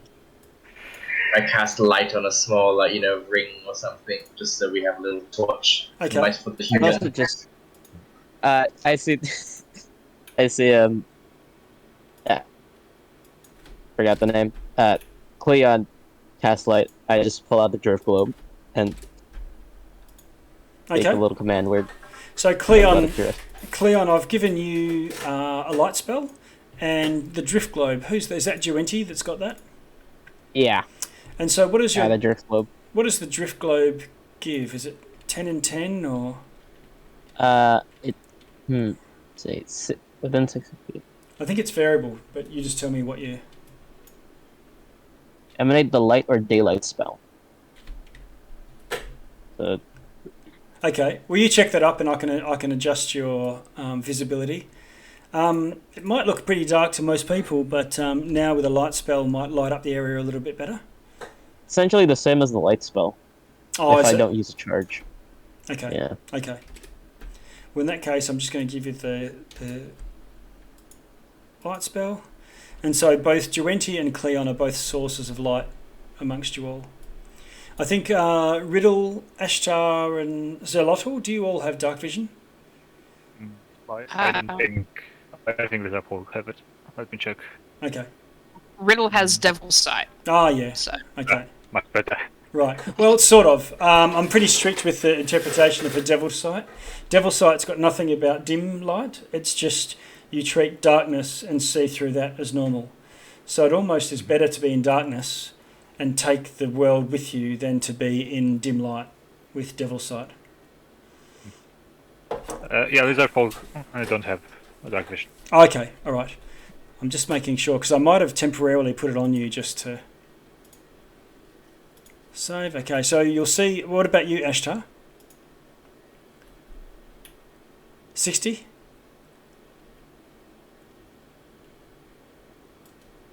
You are silent. I cannot hear you. Sorry, I didn't realise. Yes, dark vision 60. Excellent. That's all right. I don't know. Sometimes push to talk doesn't work. There was so I'll sound let happening you know. behind me, and yeah. Okay. Right. So I've given Sorry. you 60 nocturnal dark vision. It won't matter while you're close to everyone who's got light in any case. Sorry to pop in. Tabaxis have 60 foot of dark vision naturally anyway. All right, cool. So you've doubled down on your bets and great. All right. So that's all set. I've adjusted everyone's dark vision or light source to accurately reflect what you've got. So I have to try and remember to grab these tokens next time. Or put them somewhere at the end. Okay, so you approach the door, Celotl, and there is a door knocker, although the door is ajar by about a foot. And there's a horseshoe hanging from the lintel. Is it up way or down way? It looks like it's the wrong way round, and it's just swung there from a rusted nail. One of them's come undone or fallen out. Bad luck. But even though the door is open, he will knock. Okay. You knock, and as you knock, there's the door moves a little bit from the knocking. It's far from stuck and swings pretty easily. And just gives a bit of a creak as well. Duenti moves forward, enters the house. Okay. Drift globe in hand.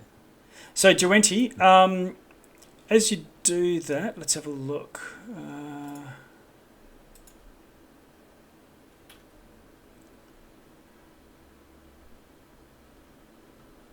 Just checking your vision. Oh, yeah, here we go.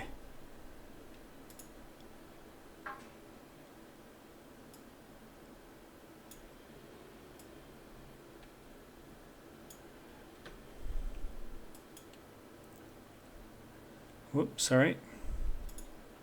You see blackness. Yeah, I know. I'm moving you in. And you enter a short corridor. It's about 20 foot long, but it's probably why maybe no sound got through from Solotl, is because there's a short passage and another set of double doors that are also ajar. What's to the side? Just some wet carpet. Looks like a bit of the weather might have come through the doorway. Uh,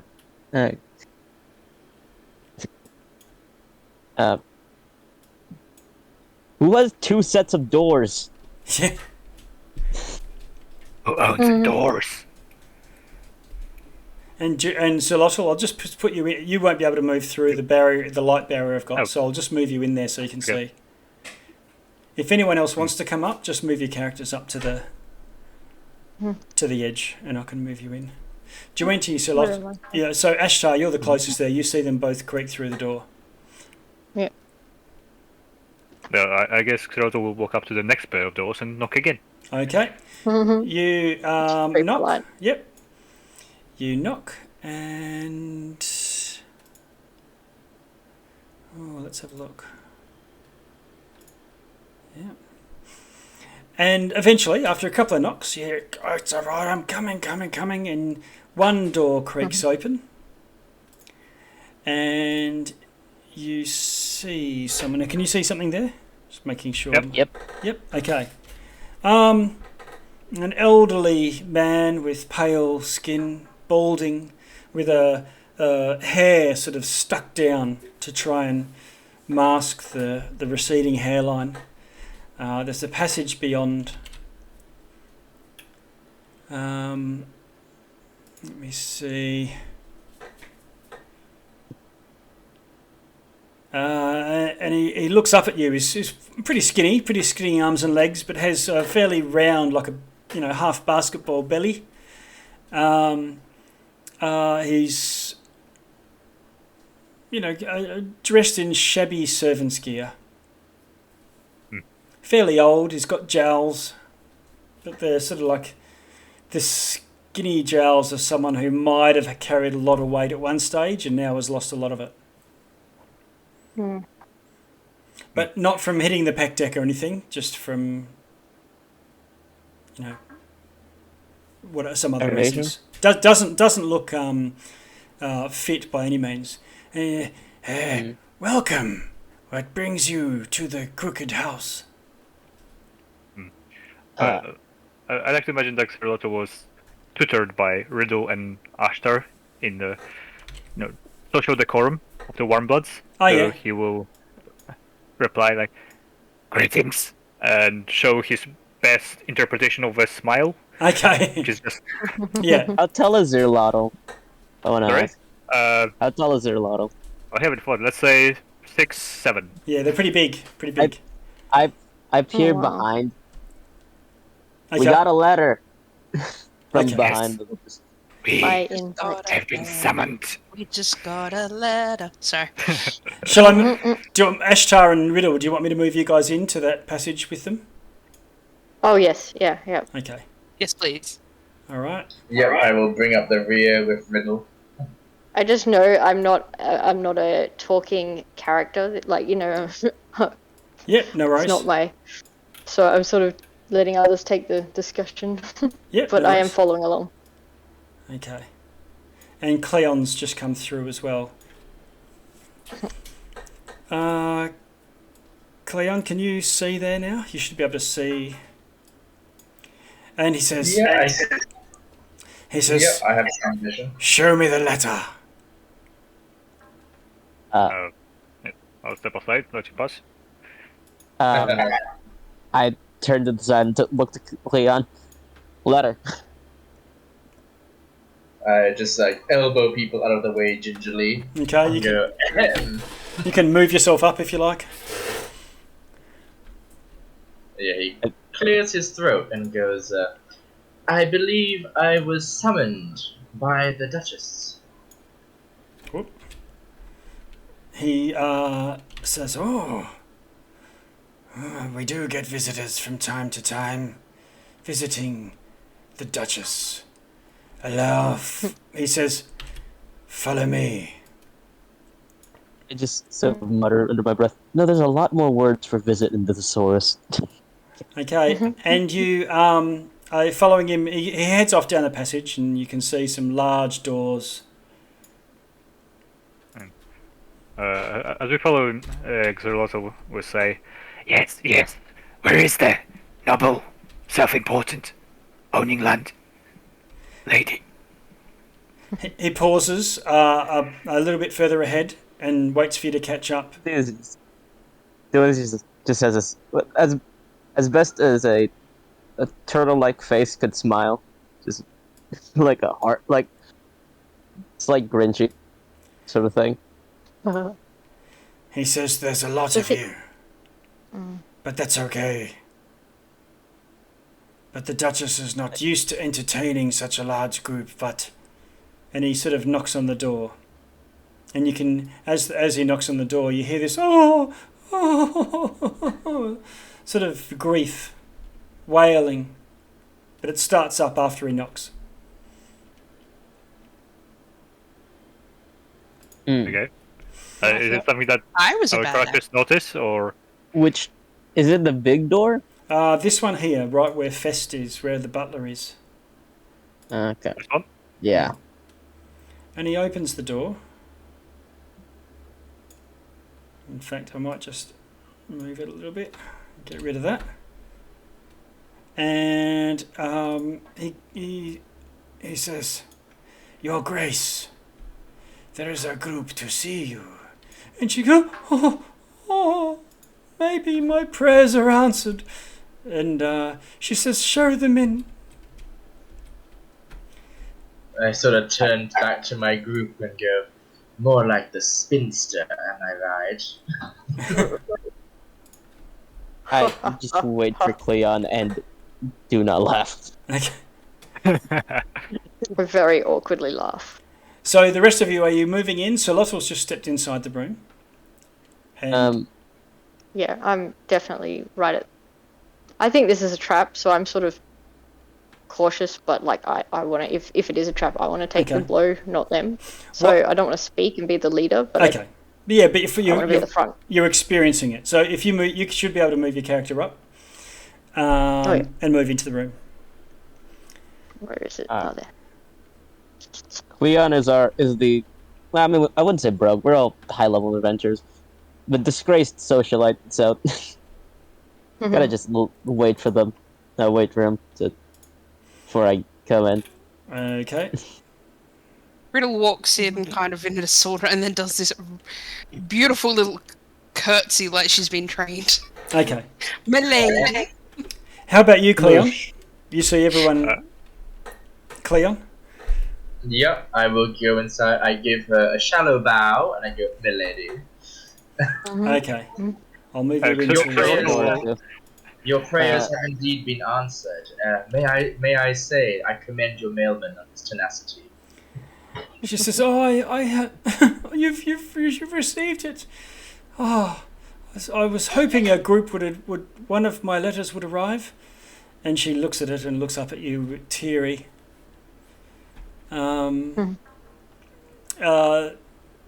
Crouched over a desk on the far corner. She's quite thin, gaunt, like sallow. I'm gesturing as if you can see me. We're recording my stream, but you can maybe someone will see it. But she's draped dramatically on an armchair and dressed entirely in black. With you can see her face, but she's got a mourning veil covering her face.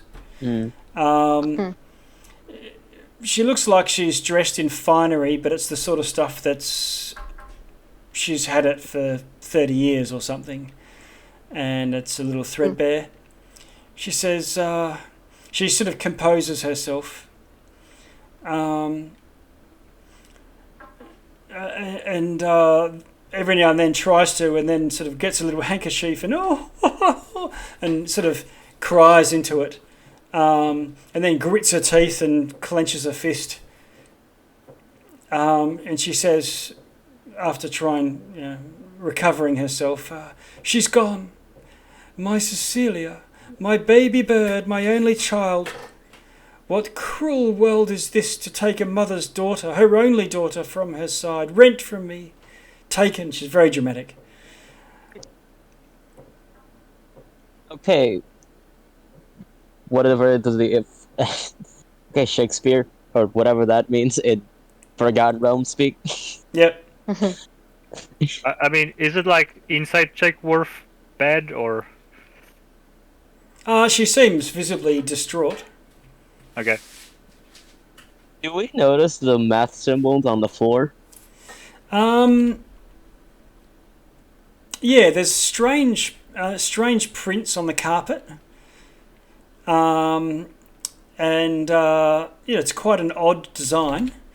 And you also notice on the wall the it's been wallpapered, and while it's peeling and there's plenty of spaces where there's either slats with plaster in the middle that's exposed, or flat plaster with just a bit of grime. The wallpaper is let's have a look. That's in beta.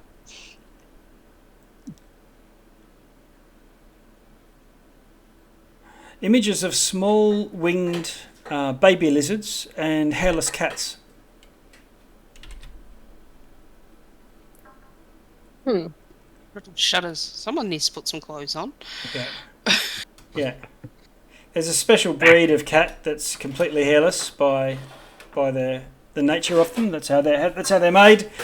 And this is Hairless Cat Wallpaper. Hairless Cat Wallpaper? Yeah. And baby flying lizards. Okay. Like around the room. Yeah. Okay. That's not weird at all. And That's not. I've never been in a high class person's home. Maybe this is normal. Yeah. They're a bit like that. There's a candle on the table. I think you can see the light source, and there's a bit of a fire in the fireplace. Is that fire supposed to be green? No. Think of it as just a regular fire. I'm just using it as a light source. Hmm. Yeah. I have sort of stored my drift globe as I noticed the sort of light in there. Yeah. So she's incredibly distraught. Clearly she's sort of trying to suppress mild hysteria, or short bouts of it. It's quite almost as if she's struggling to answer anything. But she looks at you. So, what do you propose? How can you find my dear Cecilia? And she pours herself another glass of water from a tall jug. She says, "You must keep hydrated in these times." Words of wisdom. Hydrate, don't hydrate. I butchered that one. Sort of calling from the back. Well, first off, where'd you last see her? She was in her room. I thought you would be investigators. I give you free rein to look for clues through the house. Cleon quickly steps in. He's like, of course, Duchess, Your Grace. This will be no problem at all, I assure you. We are a collection of skilled hunters and skilled scholars. We will do everything humanly, pardon the pun, possible to find your daughter. While you're talking to her, Cleon, her eyes are sort of looking to the window. So she's got one ear on you. She is listening, but she's also distracted, and she moves her hand and just parts the curtains a little and peers through through the open window, where the curtains are drawn, just through the little gap, and then says, "Oh yes, that would be agreeable to me." You were saying? And she looks. I think it was Duenti. You were about to say something. I wasn't going to say anything. I was just going to throw a glance at some more literal than others on the hunter thing. Right. Yep. And throw a glance at Zir.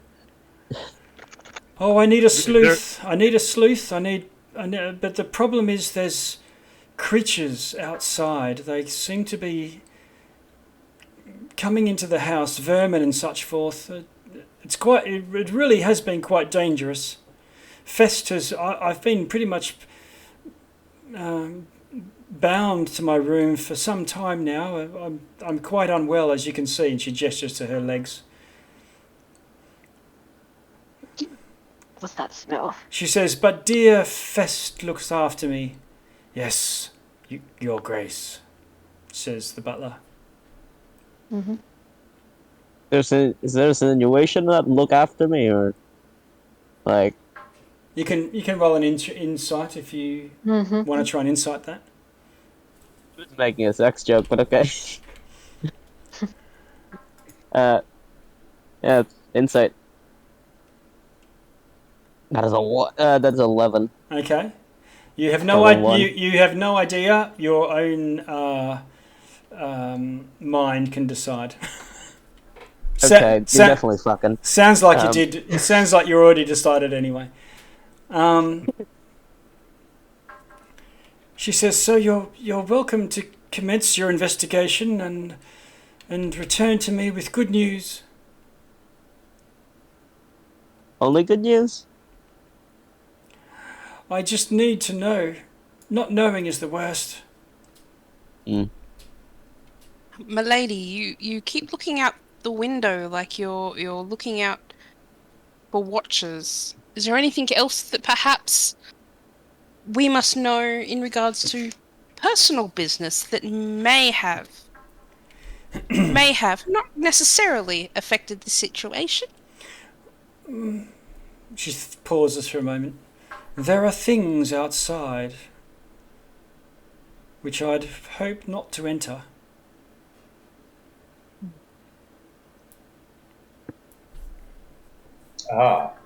What can you describe some of these vermin? Creatures of malice and shadow. That is a very poetic description. Well, when you look at them, they're not there. Okay, hearing that, Xeroto will cast Detect Good and Evil again. Okay. You cast your eyes around and don't see or detect any of that suite of things that you can detect. It is up for 10 minutes, so as a book, I'll keep it up. Okay.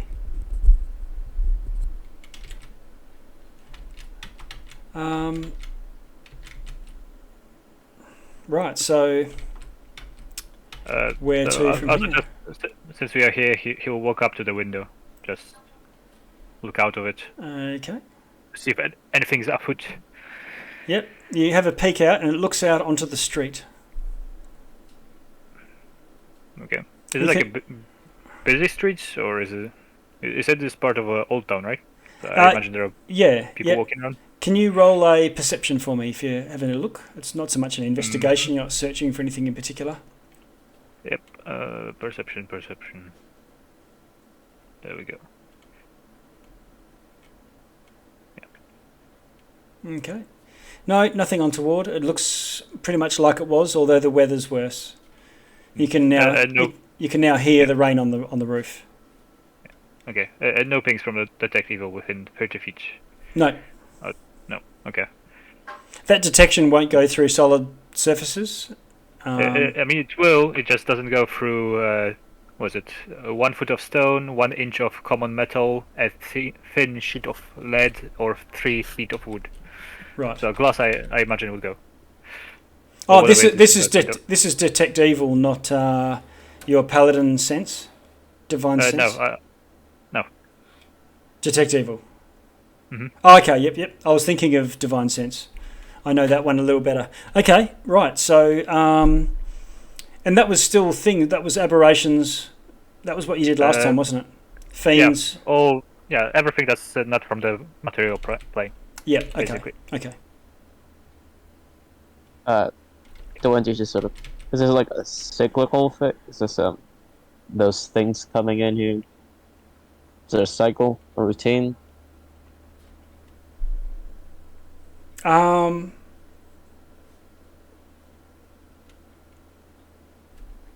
No. It's just seems to be Random. on the rise in recent years.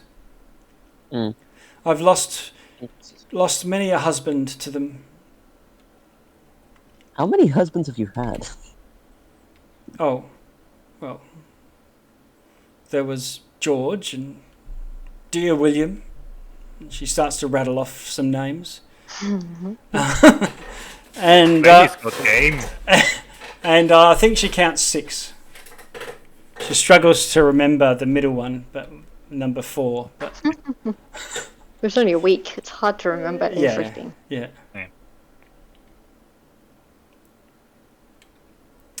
Okay, Yes. Xeroth will just nudge, and I guess he will walk back. Well then, shall we? Let's do some pest control, and also solve a murder. Well, not a murder, a disappearance. And then yeah. So they were. The daughter was last seen like at her room, right? Yep. Okay, yeah. Fest says, "Come with me," and he heads through the doorway.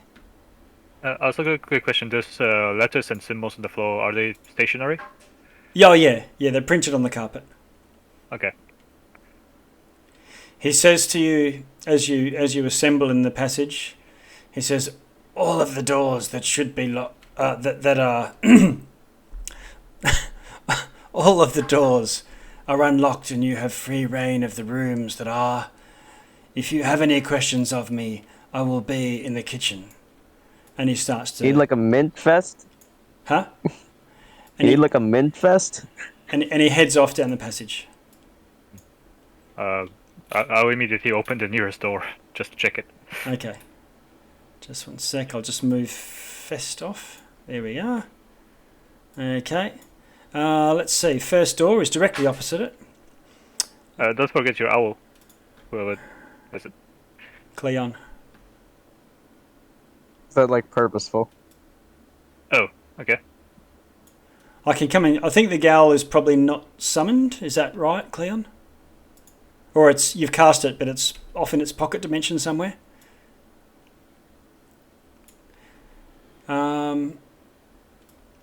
Righto.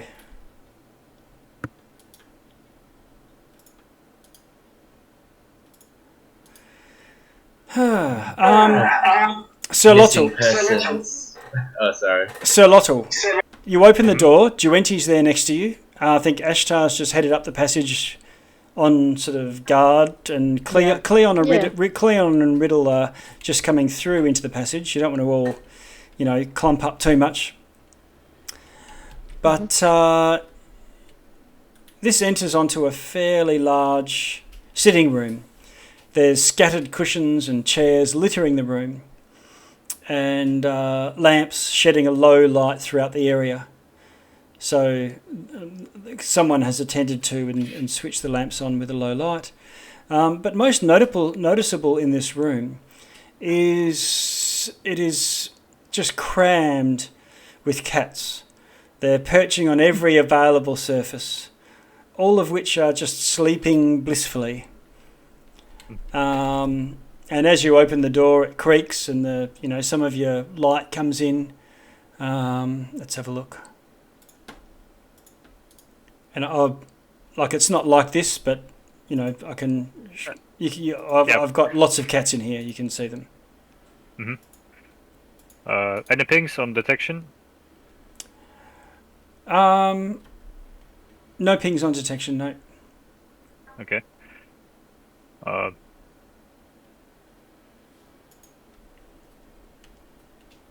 And You said there are light sources in here, but I don't see anything beyond the light that others shed. I can grab some. Let's have a look.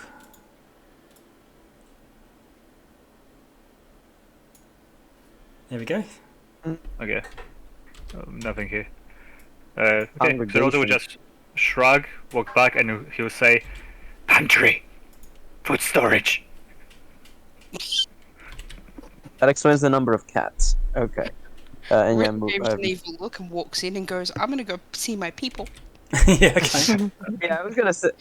Joey was gonna say, Riddle, do you know these guys? Okay. I'm just gonna walk in and pat some cats. All right. You walk in there. So Lottel's and Duenti are just outside in the passage. Cleon's still coming through, and Ashtar's just up the thing. You walk over to a cat and sort of reach out, and let's see.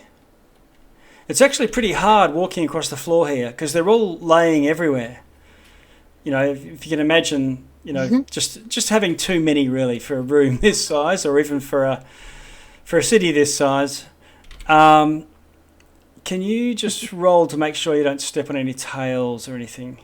Roll a sleight of hand for me, Riddle. With advantage because I know about cats. No, okay. So you get to the middle and That's all right. and you've sort of tiptoed your way through the cat tangle. They're all so cute. Yes. And what do you want to do from there? Well, I'm going to pick a cat up, and Yep. then I'm going to try and tiptoe around the room, and Oh my god. You're Okay. gonna steal a cat? All right. I'm just going to walk around with a cat. It's a cat patting a cat, walking around the room, looking for anything other than the cats that are out of the ordinary. Okay. You go to pick the cat up, and you know how when you pat a cat, it sort of stretches out. But often when you stretch them out, you can't actually tell. You know, you see the tail twitch for a moment, and it means that they're a bit frisky, and it sort of kicks you with its back feet and hisses and starts to bat at you. And with that, every cat in the room looks up and looks alert at your way, and hisses at you. What do you want to roll for initiative? Roll for initiative. That's how Riddle dies. I'm just gonna get you to roll for initiative at this stage. Oh, that's hilarious. Cats are so unpredictable. Cat, you are Can I wrong. just say, if I die right now, I will die happy. Okay, so Riddle, you're on a 4. The cats are on a 5, and every cat in the room just swarms you, and you're just getting. Obviously a cat doesn't do a lot of damage. There's a lot of them. Let's see, and I'm not rolling for every cat. What's your armor class, Riddle? It's currently 17. Okay, so many cats miss you and you leap to one side. You know, you're more agile even than these cats probably, or at least equal to them.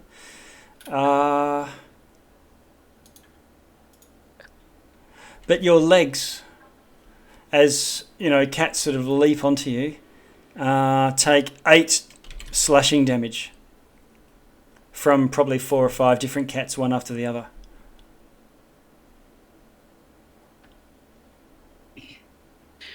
What do you want to do, Riddle? Right back. I'm sorry, good sir and ladies, and I can get I understand my cue, and I'm gonna Hightail it out of there? I am going to use a dimension door. Oh, okay. Nice. You're really gonna use a warlock spell slap for this? Oh yes. And I'm just I don't want to step on any more tails. Okay. That's either that or death. So Yeah. All right, so I'm going to dimension door to here and close the door and be like, don't go in there. okay. All right, so you close the door, dimension door, close the door, and click, and you hear that sort of through the doorway. These are some regal cats. Let's leave them be. And there's your first encounter of the. Yes. I'm Oh wait, do I have to roll on my wild search table? No, you find that a wild search doesn't go off.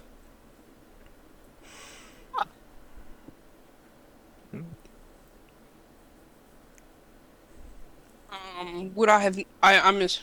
No, you wouldn't know that there's anything untoward. Okay, cool.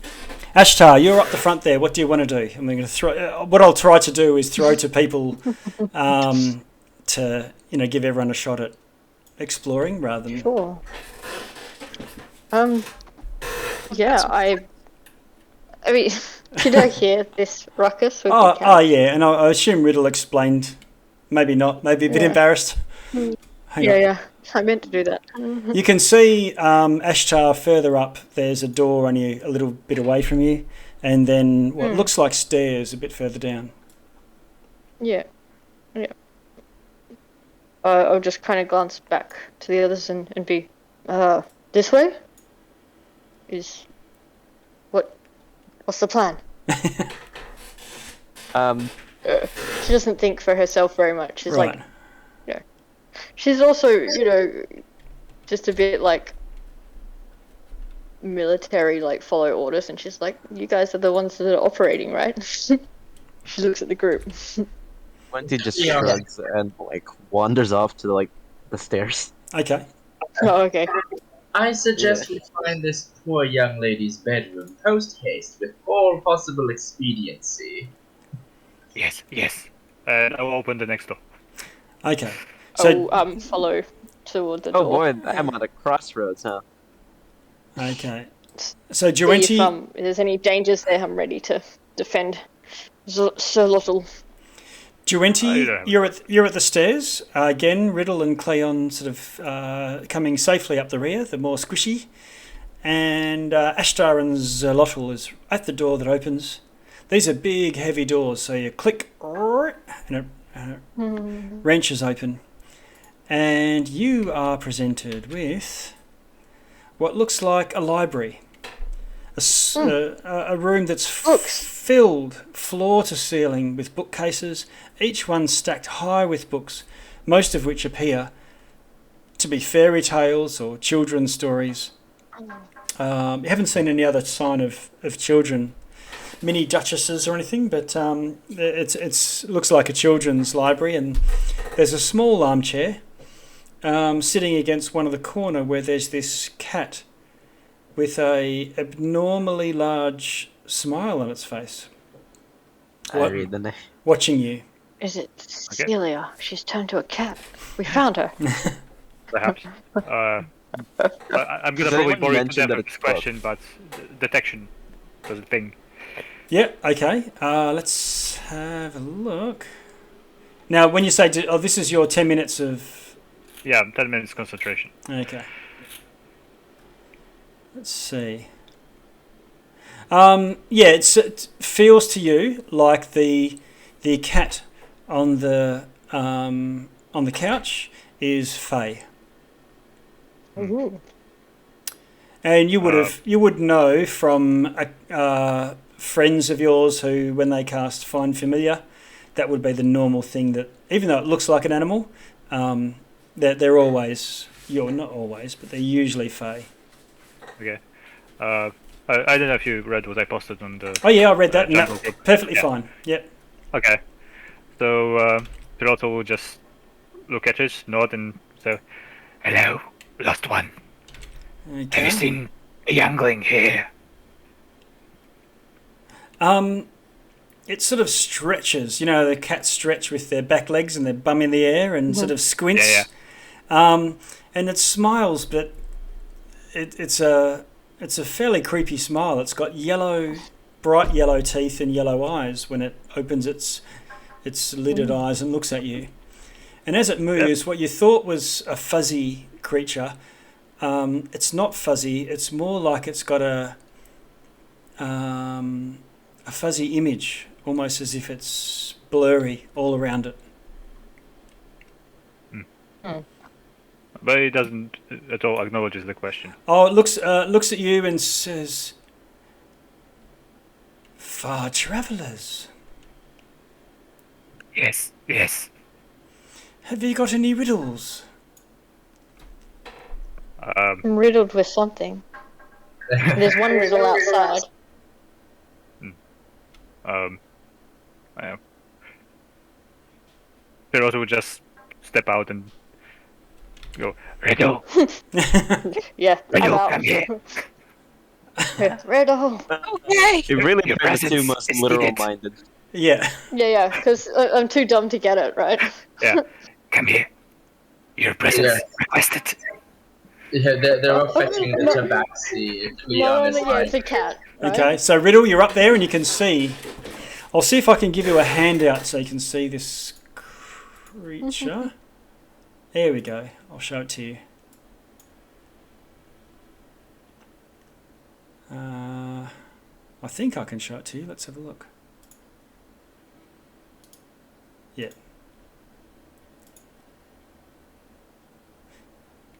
Do you see it coming up?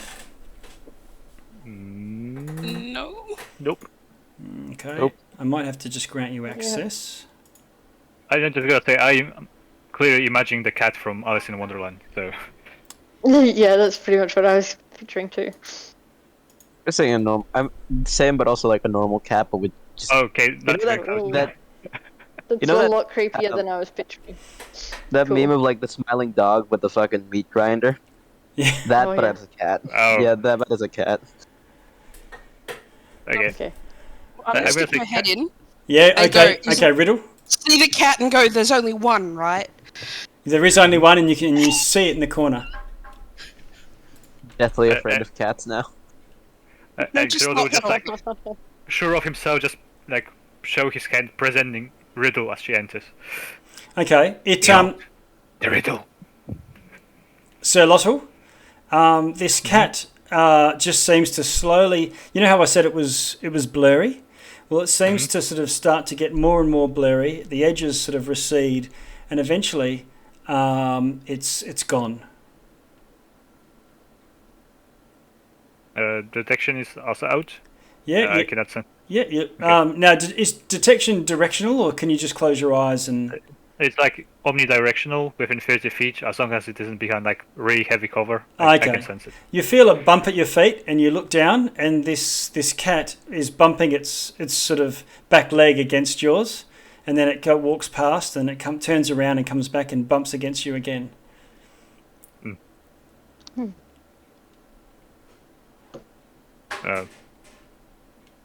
Riddle, you So would you pro- you would know that many humans think that cats do this out of affection, but really they're marking their scent glands on you and marking you as their territory.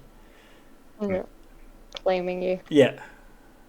Anyway, Xeroto will expectantly look between Riddle and the cat, waiting for something to happen. Okay. You called for me. No, Yes, yes. no, it was a summons that the cat wanted Riddle. I don't know why. He walks over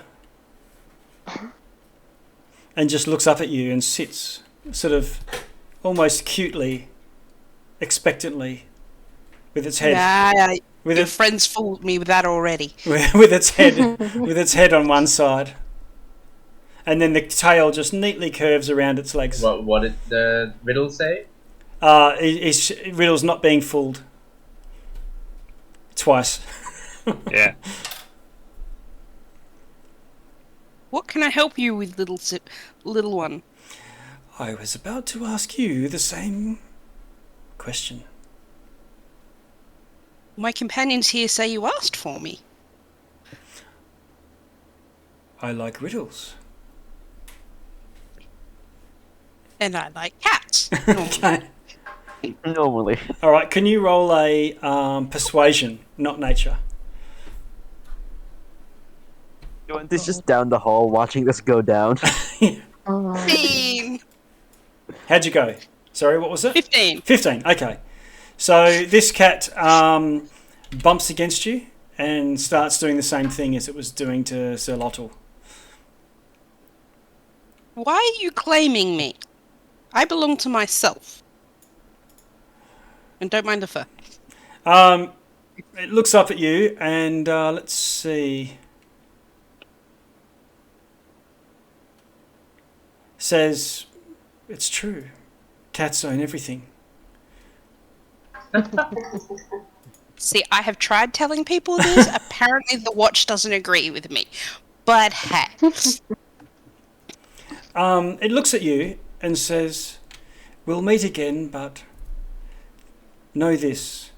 The gaunt silhouette may be your friend here, your only one. And he sort of mists out again. I'd like to say it's a magical cat, but I think all cats can do that. What was the words? Gaunt silhouette. Silhouette.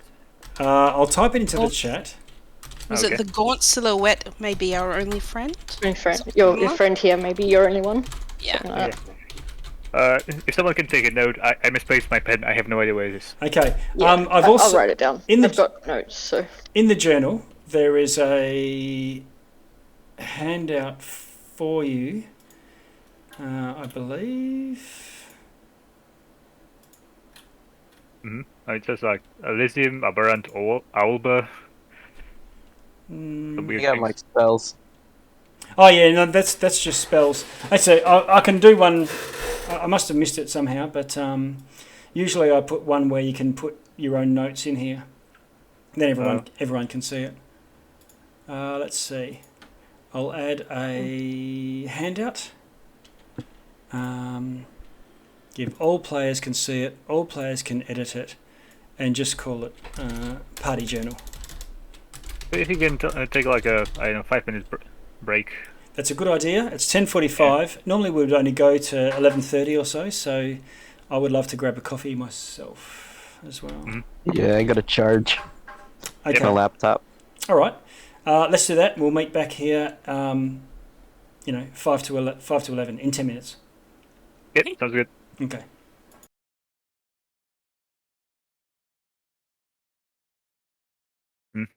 I'm back.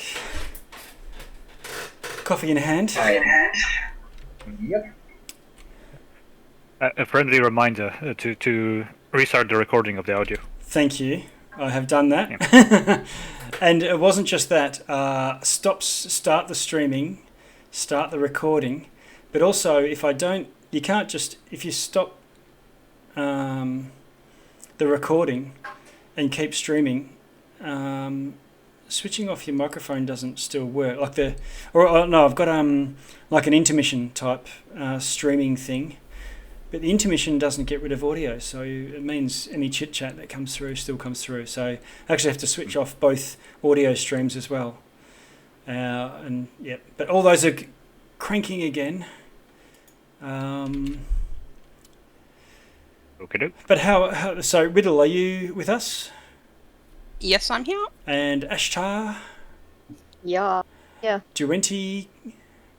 Yep. Zalotl? Yep. And Cleon?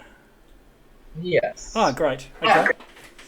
I'll just bring my coffee within range. So I'm not rolling in this old squeaky $10 Salvo's chair. Right. So, I guess you've come out of the room, you've met the Cheshire Cat, or whatever you want to call it. Duenti, I'm going to go back to you now. I think you were wanting to investigate the stairs, and as you were heading over in that direction, the door got opened behind you, and they went in and into the library. You're faced with two stairways, one that goes up and one that goes down. The one to the north of you, at the end of the passage, goes down. Yeah. I think I'll go up. I suspect the child of a duchess would be upstairs instead of downstairs. Yep. And are the rest of you just following in suit, just before we... Because if you go upstairs, I'll just bring you over, because I'm just going to take us to a new map. Yeah. Yeah. I guess no problem. The upper floor. I'm not going to let anyone go ahead without me. Yeah. Especially if I Yeah. So I think I've got 5 there. So copy and off we scooch. I'll come too. I don't want anyone opening the doors down here. Yeah. Mm-hmm. All right. So. Oh, this is going to be tricky. Oh, there we go. Yeah, it should go okay.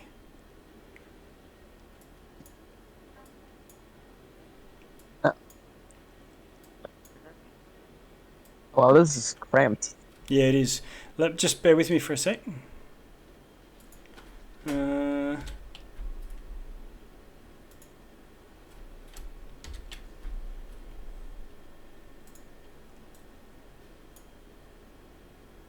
What can I do? I know what I can do. Make it a little bit easier.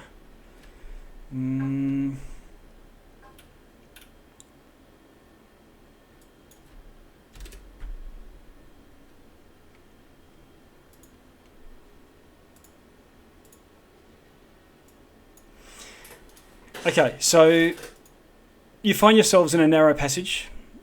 2 doors, left and right. And there's a long, or not long, just a longer passage going along to where there's another door. So I'm just gonna head to this room. Oh, yeah, okay.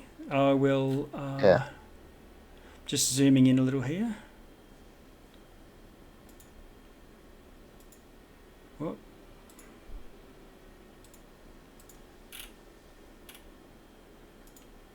Okay. And what I'm going to do is I'm just going to try and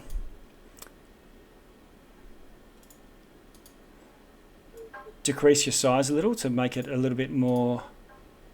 Just change the scale on the map. Tiny turtle, let's go. Well, I'm going to just reduce everyone down a little. Advance this drawing.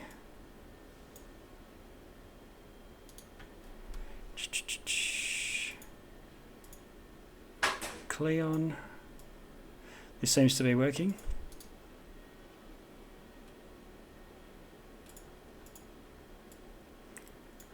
And I'll just move. Oh, you can see into this room, can't you, Riddle? What about you, Zelotl? Sorry, which room? Can you see into the rooms through the doorways? I see B4 and B6. Yeah, okay. Yeah, that's fine. Yes. But the walls are still blocking line of sight, is what I'm trying to... Yes. Phew, I don't want to accidentally show you the whole floor. Okay, so let's see. Duenti, you stride on into this room, and Your cats. you don't see any cats for once. What do you see though? Let's see. It looks like a bedroom. The room's sparsely decorated with hangings. Quite, well-chosen furniture. Matches the room. The window's been left wide open. There's wind rippling the curtains periodically, and you can feel the chill and hear the rain outside. The room's quite chilly. There's papers and things on the desk, but the weather has been coming in through the room, and the desk and the carpet are actually absolutely soggy. You know, as you walk, you can feel as you squeeze water out of the carpet as you walk. The desk is it's an imposing sort of teak desk under the windowsill. The paper's like unreadable drenched, or like... Let's see, where is the table? Oh yeah. So you head over to the table. Having a bit of a snoop. Can you do an investigation for me? Investigation.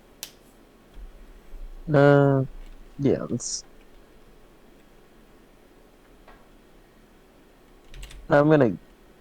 No, I don't think I need it. Let's roll. Natural 20. Natural Right. 20. Oh my god. Wasn't you did the same thing last time? Yeah. Okay, so you find loads of absolutely soggy notes. Mm. Are they like, And you find that the bottom drawer is a little bit more protected from the water, and there's a strange note in there.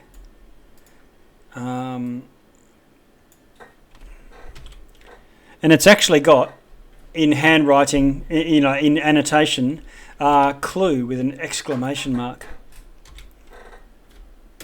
And it says, the last in her and place it first, the last in first and place it last, in between it's always even, and calling forth a face from the past. And you can tell with your investigation that this drawer has a false bottom. You can see that there's probably a tiny compartment in there. open it. Open the compartment. You open the compartment, and there is a small portrait painting, hand painted, of a beautiful young woman. Is the writing recognizable from the letter, or is it different? You can tell that the writing of this clue is not the same hand as what wrote the letter.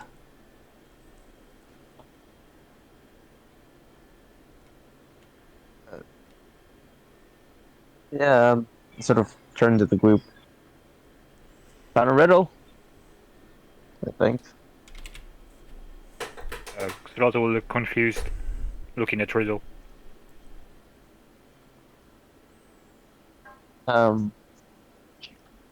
Riddle's reading the riddle.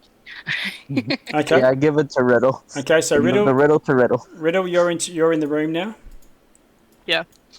I'm just going to get everyone to be roughly the same size as one another. Yeah.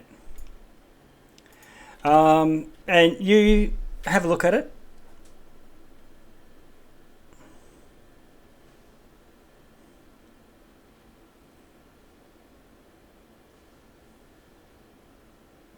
Yeah, it doesn't particularly mean anything to you. You can roll a intelligence check, just in case your memory comes into it. Just a straight intelligence? Can I give them guidance? Sure. Yeah. Think hard, Riddle. Yeah, let's add, Alright. add into that. Okay, so you might get an 8 if you max out your guidance, but it doesn't. It means gobbledygook to you. Yeah, I've got a headache now. Yeah. I take back the riddle. Can I try to parse the meaning of this thing?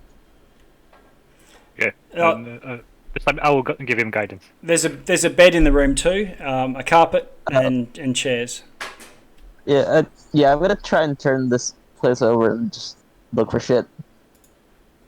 Anything. Pocket the okay. riddle quickly and just sort of turn to the other ones. Look under the bed or something.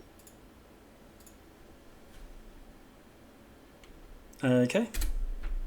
So what was it was a portrait, right? Yes. Yeah, it was a portrait. Alright, I also got a portrait. Let's bench that part. So, Okay, you have a look under the bed, and there is a chest under there.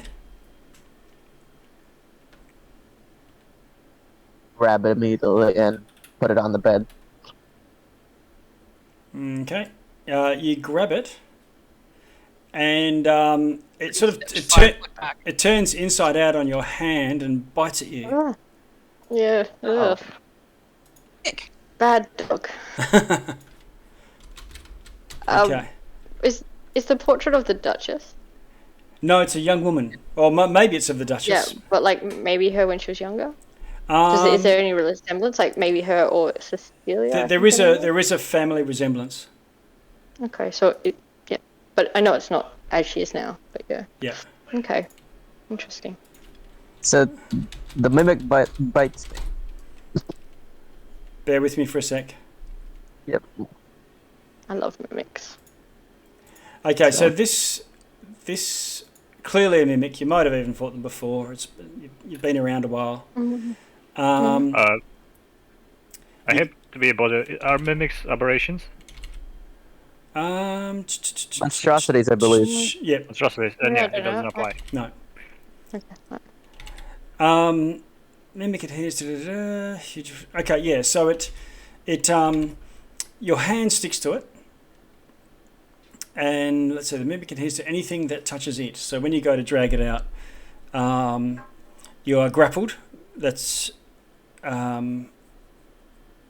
just as Hand? by stuck. Yep, by the hand, and Okay. So I'll chop his arm off at the wrist. No. No. No? Oh, No. okay. There's probably another solution. okay, and it tries Very to witches. bludgeon you, and hits with a crit. Oof. Doing 10 damage. Okay. Yep. Let me add that. I have the mimic in my hand. Yep. You're stuck to it. It's huge. Okay. Yeah, I'll bring it it's onto. huge. I'll bring it onto the table. Okay. I'm just gonna say, like, wow, you are decrepit. What are you, a ramshackle chest thing? And I'm gonna cast Vicious Mockery. Okay. Well, what I'm going to do that was just a surprise attack, and Okay. I'm Yeah, going to sure. remove all turns. So clearing that out, you can all put yourselves in. But it bites you as well as that pseudopod. What's your armor class, Duenti? My armor class is 17. Okay, so it misses you with the bite, but just gets you with the. It's finding despite it just being grappled, these are masters at it, and the being stuck to it gives it advantage to hit you. Now I'm not seeing any initiatives. You'll need to roll them again unless you're putting yourselves in the turn order. So make sure you highlight your token and then press initiative. Oh, okay, sorry. I think Cleon, because you're within 10 feet of me, you'll get +4 to your initiative. Or +5, let me check. +5, yes. Plus 5 to initiative? Okay. That gives me a 14. It's the same thing as I rolled. So who is that? People within how far? Within 10 feet of Zerlotl? So it's Zerlotl and Cleon, I think. Yep. So mine already, it adds it to mine, but not to his. Okay. Obviously. So it's only Cleon that's going to get the plus to the initiative. 5. Yep. Okay, +5. Okay. Do I get? Is it to Cleon if within 10 feet of Cleon? Sorry. No, of Xerlotl. Okay. Out in the passage. Yeah. Paladins have all kinds of auras, which I'm forgetting, but.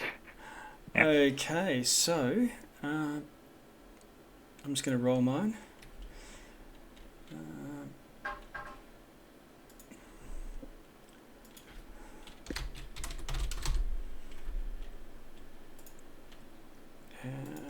Bad thing. Okay, and we will sort descending, and then we'll see how things are cooking. All right, Cleon, you're by the door, by the entrance. You see this chest slap onto Duenti, swack him with a pseudopod, and you're quick off the draw with a 27, followed by Riddle. Cleon, what do you want to do? I pull out this shiny, black, polished metal wand and go, "Unhand him, creature," and shoot another lightning bolt at it. Okay. Oh yeah, you've got a straight line through there. Okay, so it has to do a Dex saving throw, I believe. Yes. 15. Okay, which it fails. So how much damage is that going to do? Ooh, let's see. 27 lightning. Okay. So 27 does a huge amount of damage to it. It twitches, but it's still hanging on to Duenti by the end of that. Riddle. I'm going to be let him go and throw. I'll only throw one quick firebolt at it. Okay. So let him go and close your eyes, Turtle. Okay, so you hit it with a 22. And can you roll a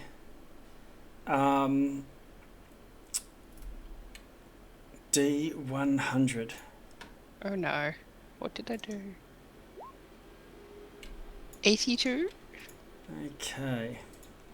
Now you know about wild surges. They are. Firebolt cantrip, I think. Yeah, I know, and normally that wouldn't trigger a wild surge for Riddle based on the magic item. This is something new. Something goes wrong. Fire goes to come out of your hand, and where is it?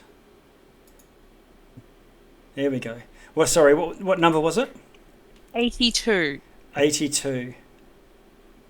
All right, so the firebolt goes off. A firebolt goes off. Can you roll to hit? The to hit with the fireball Yeah. was 22. Okay, just roll your damage as normal. Why am I scared? 4? Only 4. Okay, so do 4 the fire damage to it. It should be more dice, I think. Like. No, there's 2. There was 3. That's 3 dice. 1, 2, 1. Yeah, I rolled basically ones across. If you hover over the 4 in the chat, I see. Tells you the numbers. It's all accurate. Duenti, that's your action. Do you want to do any moving? Not Duenti, Riddle. No, I'm fine here. Do I want to know what happened on 82? Bonus action. Actually, I should have done this first. Oh well, too late. I'll use one of my warlock spots to cast Hex. Okay. On the little doohickey. All right. What can we use for Hex? Skull and crossbones. They'll do us. And then there's this surge of magic, and your heart races. Your hands and fingers are a blur, much like a haste spell, but it's not a haste spell. And you get a second turn. Nice. Oh. Okay. Good thing, not bad thing. Yeah. Good thing. Yay. Yeah. I'm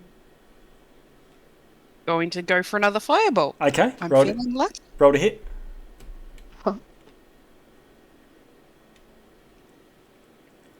Armor class 14. 14's a hit. Very easy to hit this thing. Ooh. Hitting a chest. And firebolt. 11 damage that time. And plus my hex damage. Which is an extra 1d6. Okay. 16. All right, so you launch another firebolt. Does another 16 damage. The thing's quite badly injured at this point. And you feel, again, a wild surge of magic. Can you roll a percentage dice?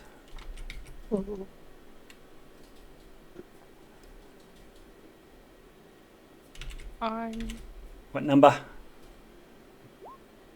4. 4? Yes. Okay. So I forgot to... You feel beings beneath your feet approaching. Oh no. Oh boy. Well, I remember the ability I'm choosing with the hex is strength, so it has disadvantage on ability checks. Okay. The choice ability. And at that point, the mimic whacks at you, Duenti, hitting you with its pseudopod, doing 7 bludgeoning damage. It also tries to bite you, doing 6 piercing damage. 7 plus 6. I can quite brain. So 13. Yeah. And when it bites, it missed you last time, you didn't realise, but it also, it's spit. Well, there's a lot of it. It's acidic, and you take 5 acid damage from it as well. So that's 18 damage? Yes. And I'm so good. oozing up through the floorboards comes this black ichor. Oh boy. Riddle, some comes out of the wall, and it just like leaks into the room. And these creatures go to, they rear up. I'll show you one attacking an ogre in chat. Of course. It's this thing. Yep. Don't say that, lad. We don't want to go meta. I know. And they form pseudopods, and one attacks you, Jawenti. Okay. Let's see. I really should have gotten shield. Okay, it misses you. Okay. Strangely enough, it misses you. Ashtar, one attacks you. Ugh. Hitting armor class 17, is that a miss? Yes. I presume so, with all this plate armor flashing about. Cleon, one attacks you. Hitting armor class 12. Oh, misses. And finally, one attacks you, Riddle. Hitting armor class 20. Yep. Doing 5 bludgeoning damage. However, that bludgeoning damage just splats, and you take 22 acid damage. Oh. These things are highly corrosive, and you can see as they come up through the floorboards, there's like 1 inches of gap between each floorboard. They're just dissolving it as they move around. Yeah. So, how much was that? Sorry, I'm having some trouble with my token. 22 damage of acid, so 27 in total. 27. And then we move to Zolotl. Okay, I'm gonna sound like a broken record, but aberrations, yes, no? No. Probably no. Okay. In that case, I guess I will drop the concentration Yep. and the detection. Okay. Let's see what I can. I will bonus action cast Thunderous Smite. Okay. Your weapon is humming. I didn't mean to roll the damage, just... That's okay. It automatically does anyway. You can just add that if you hit. Yeah. So I will... I don't know if I can, like, move in here. Do you want me to move you in? Yeah, you can move into No, there. yeah. And I guess I'll take a swing at this one. Okay, the one to the south. Now, what are you attacking it with? The scimitar. Let's see. Okay, where you go. Roll to hit. Where is it? Hit. 24. Okay, you hit it. Roll your damage. Okay, so damage I guess is really complicated. So I rolled previously the Thunderous Smite, that was 6. Yep. And he has to make a save. I forgot which one. I'll put it in the why does it roll damage? I want to put it in the chat. There you go. That's so. Strength saving throw or be pushed 10 feet away and knocked prone. I don't know if it applies. And then from the scimitar, that's Okay. 1d6. Just before you roll the second one, what happens when you do that? I haven't finished the damage yet. Oh, the damage. Yes, The damage. The damage is not relevant. What you do is you chop it, and you chop it directly in half. Okay. One of those damage type is radiant, not slashing. Okay. So thunderous is force damage. Okay. And so that's 6, and then radiant would be 1d8 from improved smite. I think. Oh, I see. Okay. So add your thunder and radiant, and tell me what that is first. Together 8. Not really big roll, but yeah. Okay. 8 So total. I've done that, and then I'm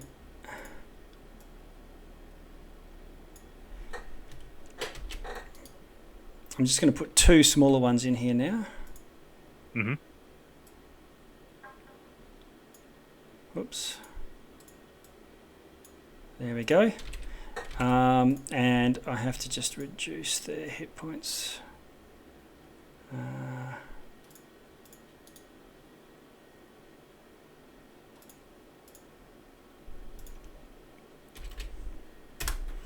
Okay.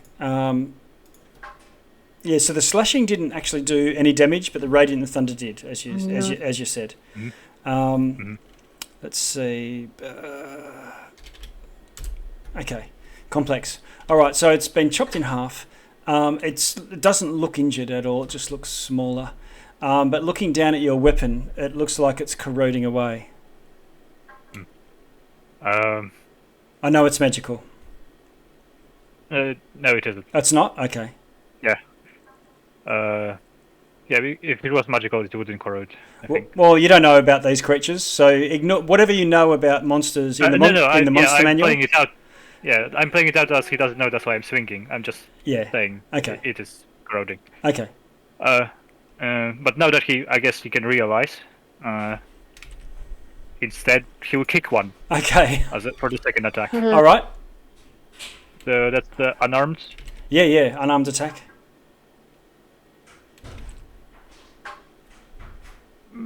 18. Okay, 18 hits. Yep, that's a whooping 1 bludgeoning damage. Oh no. Yeah, I don't have strength, and I'm not sure if the improved divine smite still applies. You can't divine smite with a unarmed attack. It's not a weapon. Improved divine. No, it says whenever you hit with a melee weapon attack. Yeah, you're correct. So just 1, and the thunder smite, did it push them away 10 feet? Yes. Okay. Then I don't know if that will do anything. I will use my Shieldmaster bash to bash this one and try to push it away, 5 feet away from Riddle. That's athletics, I think. Basically a special kind of shove. I'm just finishing the kick first. When you kick it, you pull your boot away and your boot dissolves and your foot takes 9 acid damage. 9 damage, okay. I'm guessing the boot is part of armor, which is magical. That's okay. I wouldn't. If you've got magic armor, that's okay. Yeah, I'll take the damage anyway. Yeah. That's obviously just. I don't want to lose my boot. Right. Anyway, and this one, shield shelf. Okay. So just so you know, if you're saying your boots is part of your armor, this acid seems to be affecting it. Okay. So athletics, I think. Probably nothing. But So what's the athletics roll for? So Shieldmaster allows me as a bonus action to make a shove attack. Okay. To push someone away. Okay. So I think that's a contested athletics, but I don't remember correctly. Yep. That's okay. You can shove it back and push it away. Yeah.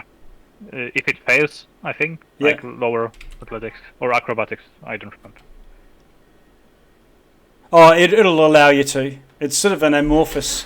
Think of it like trying to shove a jelly. I figured as much, but yep. It's a difficult. If you're a lizard, you gotta try. Yeah, and that's it. You're fighting jelly, Duenti. Yeah. Am I grappled by the? You are grappled. Mimic? Yes. Which for you, other than things being able to easier to hit you with this specific grapple because you're being held by the arm, you just movement rate 0. You can still freely cast spells and things. Okay, cool. I'm gonna use my bonus action to use Tales from Beyond. Duenti's gonna mutter small incantation to whatever spirit is nearby, and I'm gonna roll to determine the tale. I can roll. I'm gonna roll twice because first one, second one, and I basically get to pick whichever effect. So that's 11 and a 6. Oh, what? Okay. 11 and a 6. Let me recheck what the effects are for this. Okay. 6 gives me 6 gives the target temporary hit points, and 11 gives. Okay. I'm gonna use my action to bestow the 11th effect Oh wait, no, I'm looking at the wrong thing. Oh wait, no. Like, still good, I guess. 6 seconds. 6 seconds. Sorry. This is a lot. I'm looking at a table. I'm gonna use the 11th one. To and use my action to bestow it up on me. Okay. This is this is what it does. The number 11 does. Okay, Tail of the Angel. The target regains hit points equal to 2 rolls of your Bardic Inspiration dice, so your 2d8s, I think. 2d12. 2d12, oh my god. Okay, very good. Plus your Charisma Fighter, and you end one condition from the following list: blind, deafened, paralysed, petrified, poisoned. So there's nobody's got a condition, but you get your 2d12 plus Charisma. Yeah. And are you... I can just put the bonus in the roll, right? The bonus? What do you mean? I mean the charisma bonus, like. Oh yeah, just roll. Yeah. Okay. The d12s. Yeah. So 17. Okay. So can you adjust your hit points on screen? Yeah. Okay. Oh. It's not adjusted. Riddle. Sorry, I just realised I took damage, so I need to do a quick concentration check. Okay, just roll that and... Yeah, I get advantage for okay. thing, but... What were you concentrating on? Hex. Oh yeah, right. Okay. Advantage, so 18. Okay, so Juenti... Yeah. Yeah, you'll be fine. Juenti, so you've gained some hit points. That was your action. Nothing else? You can't move? Nope. Okay. Yeah. Ashtar, followed by Cleon. So Ashtar. Okay, so no slashing damage, huh? Alright. I will just, as unarmed strike, just try to smack this thing right in front of me, the giant. The little one or the big one? The big one here. Okay. Roll to hit. Yeah, so, let's see what this does. Oh, man. Hey, 20. Right. Okay, boom, you pound it. It doesn't split. Yep. So, that does, how much damage does that do? That's 6, right? Yeah, 1 plus your strength, isn't it? 6. Yeah. Yeah. Okay. So, I'll do that. Actually, can I use, one of the, what's it called? The maneuver, menacing attack, to, try to make it frightened of me. Okay. As well. But when you punch it, you take 12 damage of acid. Oh. Sorry. That's alright, it's nothing. Nah, it's alright, it's nothing. I'm fine. Okay. I'm used to playing characters with low health. Alright. How much did you say? 12, right? 12, yeah. Yeah, that's fine. Menacing so attack. I have, so I'll just tick off, oops, not that one. Yeah, menacing attack. So when you hit, it's not a weapon attack though, it's unarmed. Yes, it's not a weapon attack. Huh? Yeah, okay. Sorry, I just realised that it says weapon. Okay. Okay. So scratch that. Okay. I will just punch it again? I'll do that again. Okay. Yeah, I don't care about the damage. Alright, roll to hit. I'm angry. Yeah. Oh, cool. Hey. Now that counts as a... Oh, does it? No, because it's not. I'm not using my weapon again. Damn. Oh. It just depends on weapon is the key word you're looking for. It's a melee attack, it's just not a melee weapon attack. Yeah, I see.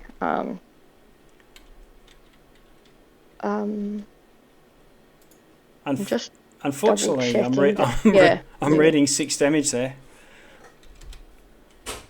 Yeah. Okay. Cool. All right. And one more. Where is... Just for the record, I'm doubling your 1 to a 2. Not that it makes any difference, but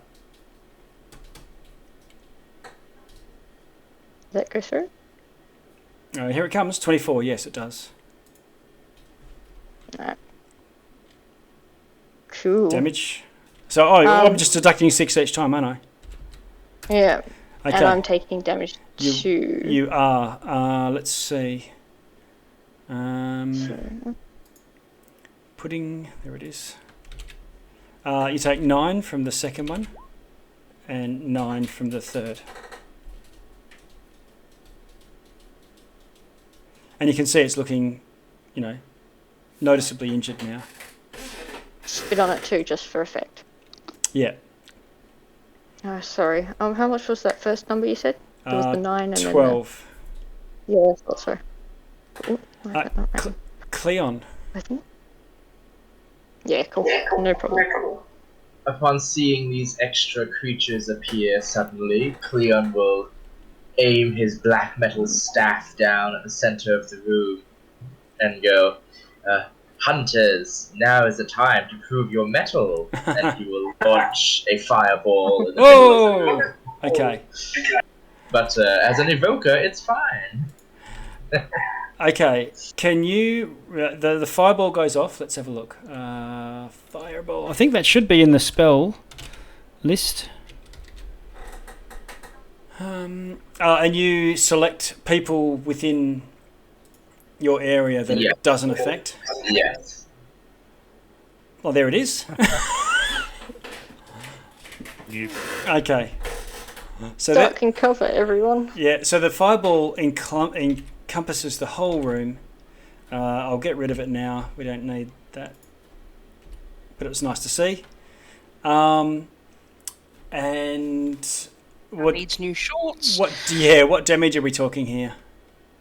It's just 8d6. Yeah. Only. Can you roll percentage dice too?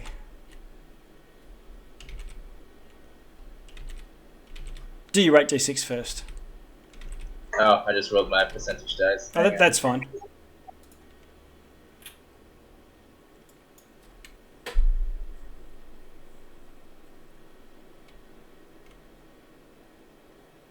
$38. Oh, okay. So the two little split ones just vanish instantly. I'm not sure if you are seeing the health on these things. No, I'm not. I'm not seeing health. The mimic dies. All right, this is one. Oh, good. Can I please switch my hex over to 38. the big nasty that's near me, please? Just one sec. Is it a bonus action to do that? I'm pretty sure it's just when something dies. If the target drops to 0 hit points before the spell ends, you can use a bonus action on a subsequent turn. So when it's your turn, which is soon coming up, but it's not on it yet. But you're still concentrating on the hex. Bonus action. You all get washed with fire and just comfortably ignore it. Custom roll. Where's this D1? 38. Okay. Exciting times. The rest of them take. Oh my god. Oh my god.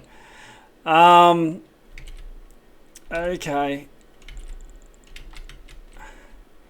You feel something on the back of your neck.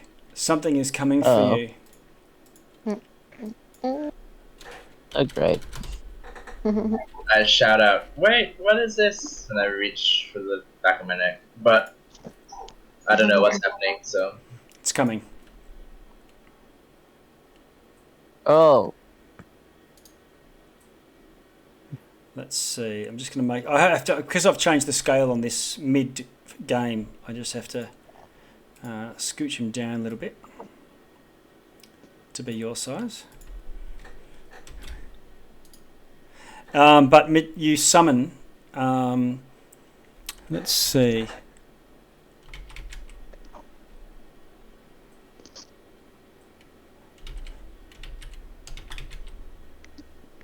Just rolling a dice here. This is important. What have we got? 6 furious wraiths. And they look like you've woken them up from some sort of slumber. And they turn their malicious gaze onto you, Cleon.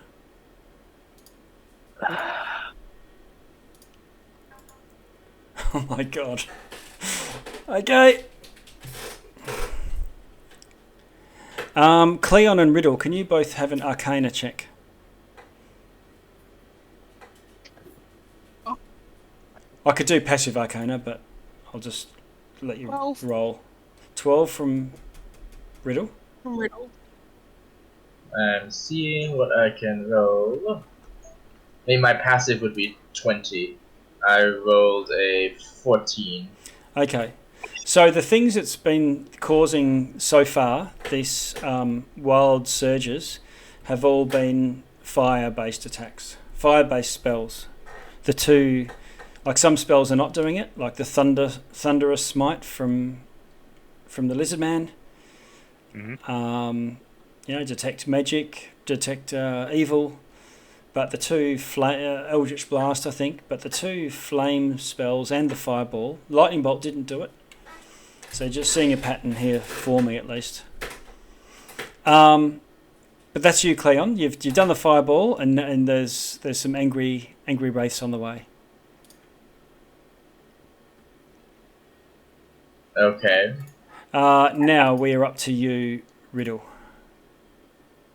So I use my bonus action to flick the hex over to the jelly thing that's near me. Okay. And I'm going to use my action to cast Crown of Stars. Ooh, nice So one. I now have, remember, 7 star motes hovering around me. I can't use them because I've used one this turn because I've used my bonus action. Okay. And that's my turn. All right, Crown of Stars. I've got a halo. That'll have to do. Okay. So that was Cleon, Riddle, bad thing. That's the... Okay, Duenti, you're being attacked by a black pudding. It whacks you. You're no longer grappled. It misses you with an 11. Tries to... No, that's it. It's just a pseudopod. It was the mimic that had 2 attacks. Riddle, 1 attacks you. Mm-hmm. Hitting armor class 18. Yep. Okay. You wearing armor? No. Okay. Does 5 damage. And of bludgeoning and 20 acid. Was there any sign that the fire was attracting them? Maybe I missed it. Sign? Yeah. No, what you've deduced with your powers of Arcana is that the 3 fire spells have all caused some sort of random magical surge. Oh. So, but was it only fire specifically 3 times in a row? Or was it any... There were 3 different fire spells that have all caused it. And no other spells have caused it so far.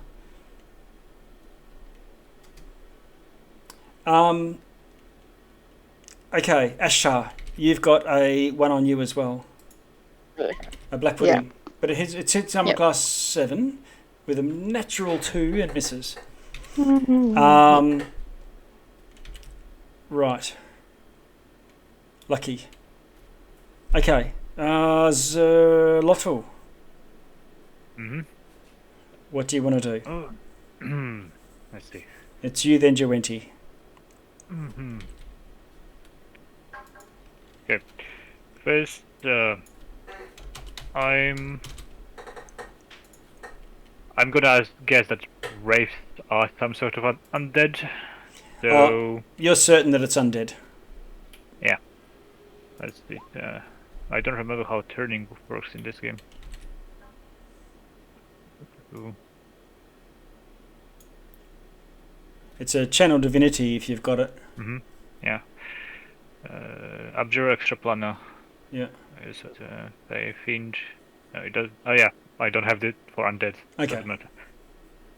So, never mind. will just be stand here, and I'll swing at this guy with my already damaged rapier. Okay. Does it do anything that it's already kind of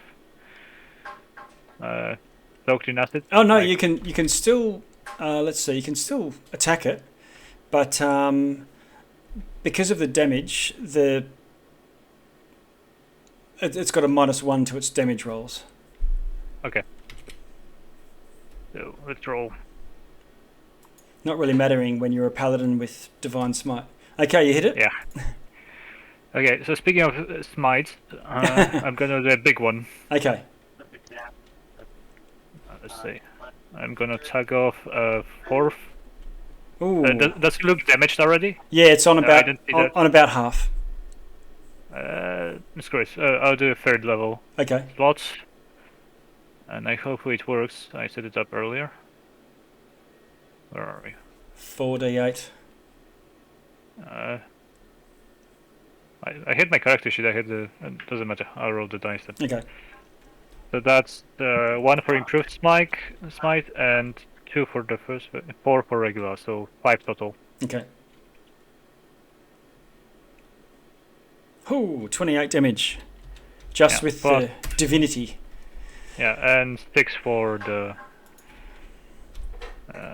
my trusty scimitar. That will be -1. Okay. 4. All right, you didn't actually do enough damage with the slashing to cut all the way through it. It doesn't split. Mhm. But your scimitar goes down to -2 damage now. Okay. And Is it still alive? it's still alive. Barely. Barely. Yeah. That's great. I'm gonna bite it. Ah, okay. All right, you bite it. Let's see. 11. You're gonna get some acid on your face. It's gonna do. It's 11 to hit. Oh, yeah, 11 hits. Okay. So You're, that's, you're eating jelly. yeah. All right. 1d6. Piercing. It says. Whopping 1 damage. 1 damage. No, 4. 4 damage. Why 4? Yeah. I Strength. don't know why, but okay. Or dexterity, maybe. I don't know. Let's focus on special bite attack. Maybe. It's saying there's 3 radiant damage coming with this. I don't know why. Okay, I'll do the one. You don't bite it in half. You do take 5, 6, 7, 8 damage of acid.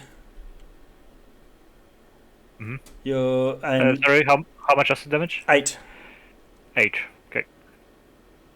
and I believe that's your second attack. Yes. And for a bonus action, I will cast. I don't know who needs it the most. This is a very busy room. Yeah. I don't know. Ashtor probably can handle her own. Clean, let's say.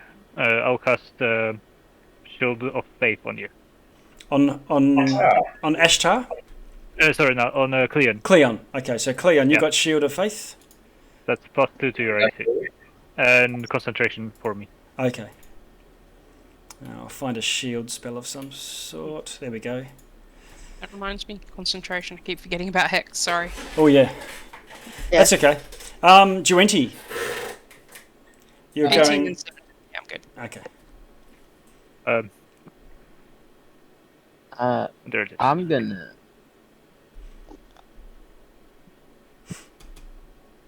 What you gonna do? This is like what's like the 10th? How? Like I want to cast Shatter, but Shatter. yeah. Yep. But I'm gonna try to sort of. Yeah, I'm just gonna focus on this big guy. The I'm one, gonna cast Shatter. the one where you are, or the one down where there's the 2 wraiths as well. Wait, I can play. Wait, can I place it anywhere? Yeah, it's like a fireball. You just pick a spot.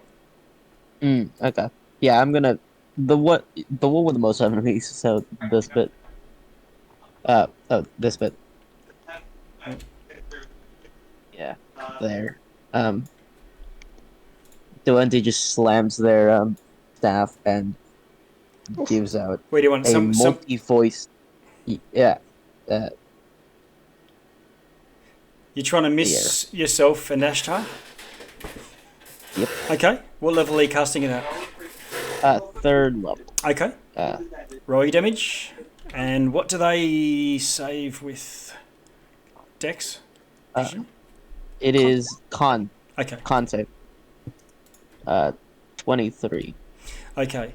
So the pudding... +4. takes the full 23 damage. No, it's 27 because spiritual focus. That's a d6 damage. Extra d6. Oh, so 23, 26. So it's and an extra 3 damage. Still not enough to kill it. But it's very badly burned. And the 2 wraiths. Constitution. Right. Here we go. 2 of them.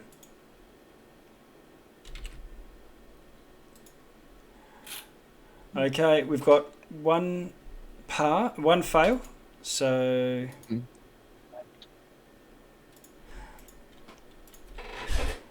26. Who's going to be after this? Oh, it's the wraiths. Okay. Uh-oh. And grappling with my roll 20. So half of that will be 10, 13. For the second one, the one down the bottom. So the one closest to you, as a convention, whichever one's closest, that's the first dice roll, and I'll just work my way away from you for that. Right, Durenti, anything else? You cast your shatter? Yeah. No wild magic surge. Yeah. No, I don't think I could. I don't think I have much bonus. I think I have many bonus actions. Well. Yeah, I'm gonna give a bardic inspiration to.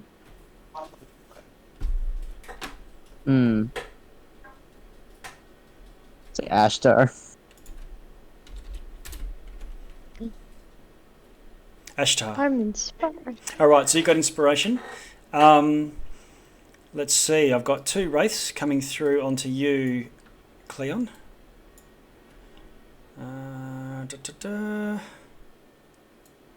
One of them goes through the wall and then comes back. One of them goes down onto the floor where it is and pops up back over here.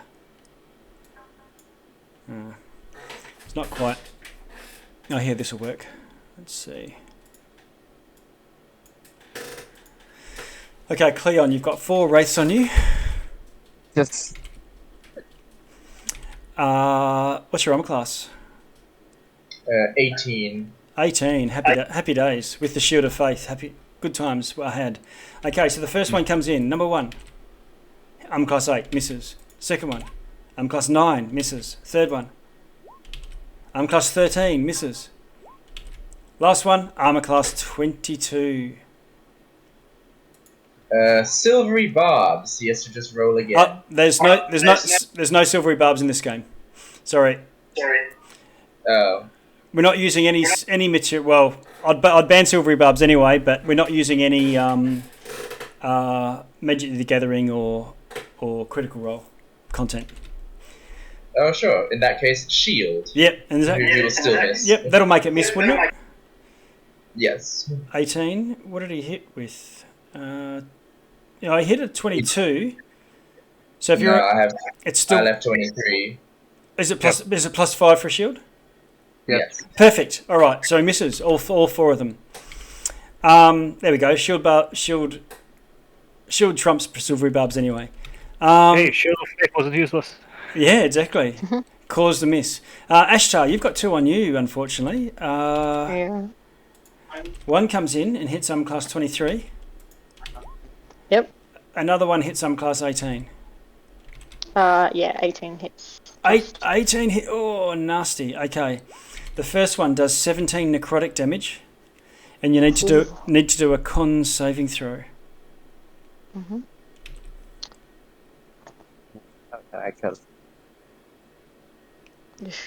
I got 18. Okay, you pass it. You pass it. Otherwise, there's a chance that your maximum would also reduce by that 17 damage. The second one hit that also hits does 25 damage necrotic, and you need to do another save versus its life drain.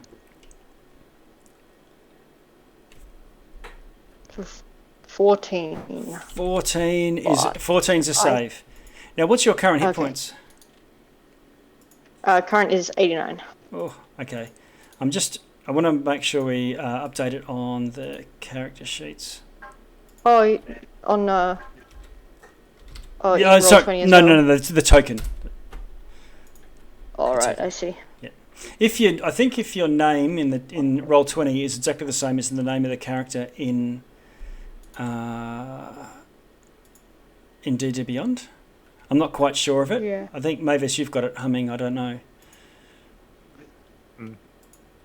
But anyway, Sorry? now everyone should actually see the health bar on Ashtar down at about half. Okay. It says 75 in Roll20. Does it? Yeah, what should it be? 85? 89. 89. Oh, I just can't hear. There you go. Oh, okay. I was just checking I hadn't done something wrong. No, that was me typing the wrong number. Okay. All the wraiths have gone. Ashtar, you can now retaliate. What do you want to do? I want to smash. Okay, so... yeah, I'm pretty angry about that, to be honest. Yeah. Okay, so... Sword's out now, because I think the oily thing is back in my mind. Yep. I'm angry, and I want to swing at the nearest... Wraith. With Wraith, yeah, that's right. Happy times. Big swing. I still don't have any health bars for the enemies. Oh, I need to just make them viewable, but there's too many on board for me to try and audit them in real time while we're playing. That's fine. Wait, why did that not? How'd you go? We got your con save, but nothing. No, not yet. Did that not? There we go. Didn't go through. Yes, so it did. Great sword of wounding, 27. You hit. So yeah, does this count as? I don't know if slashing maybe doesn't affect wraiths, but it does. It does. If it's magic, does it? Yep. I don't know. You're doing full damage. I've played so many different versions. You're doing full damage to this thing. Right, hang on. 15. Let me just check. Ooh, nasty. Okay. You're doing work out all your damage of slashing, and it will do half. Slashing. You're right. I assumed that it would be full. Yeah. Even if it's a magic-y sword. Yeah. Damn. Really? Okay. Oh, okay. So. Oh, hang on. Sorry. No. I was not reading my phrase. I wasn't passing my phrase correctly. It's full damage. Forget everything I said. Okay. Yeah, magical weapon. Cool. Good work. It is also wounded and slowed down until my next turn. Nasty. Not that it's running away, probably anyway. But and so I'll do the same thing again. So just so I'm right, a total of 15. Yes. Sorry, total of 15. Okay. Yep. And then smack again because I'm angry. Yeah, go for it. It's what I do best. Yes. So second one does it's 25 to hit, so I'm assuming that hits. It does. Also does 15 total damage. Okay, that's 30 and 30 altogether. And you should see a health bar. I'm trying to do health bars as we go along if it matters. Yeah, I see. Yeah, so yeah, I mean he's a bit wounded. He's unhappy. He's unhappy. Is the other one that attacked me still in range? He didn't run away, did he? No, he's still there. Still there. Yeah. So just because I want to get the wound on him as well. Okay. Oh no, it only happens once per turn, I think, right? I'm not sure. I'll double check my sword, but I will swing at the northern one. Even just once per turn. Okay. Once per turn. Yeah. Okay. So you're just gonna. So the wounding won't happen again. So I'll attack the same one then. Okay then. Roll to hit. Third attack. Yeah. There we go, 19 damage then. Nice one. It doesn't drop it. Well, not the wraiths drop, but you can see it's in tatters of wisps of shadow and almost gone. That's your turn done. I presume you're not moving, which means we move to I'll stay here. Cleon the Dodgy. So these 3 wraiths on me are not damaged, and these 3 cosmic horrors are still up. How are they looking? Okay, the one on the far corner fighting Duenti is about half. The other 2 horrors are almost dead, in tatters. They're leaking acidy fluid all over the place. And then the 3 wraiths are full health. The wraiths that you can't see health on them are all fine. Okay. I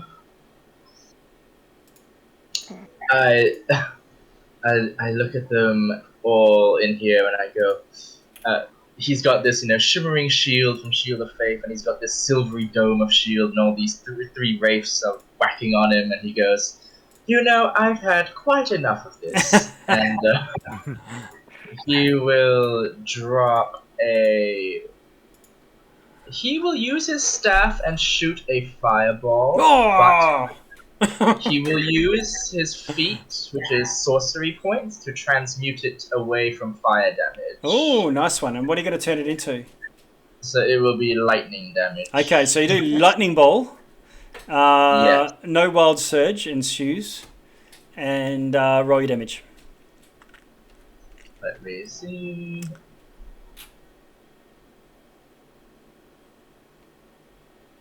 $8d6. Yeah.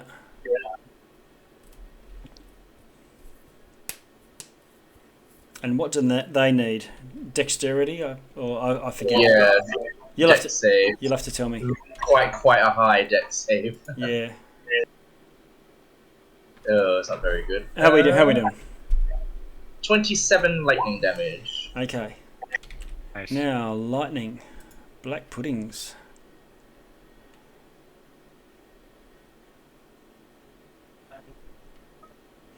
Okay, the puddings don't seem to take any damage at all from the lightning. Those puddings. Of course. And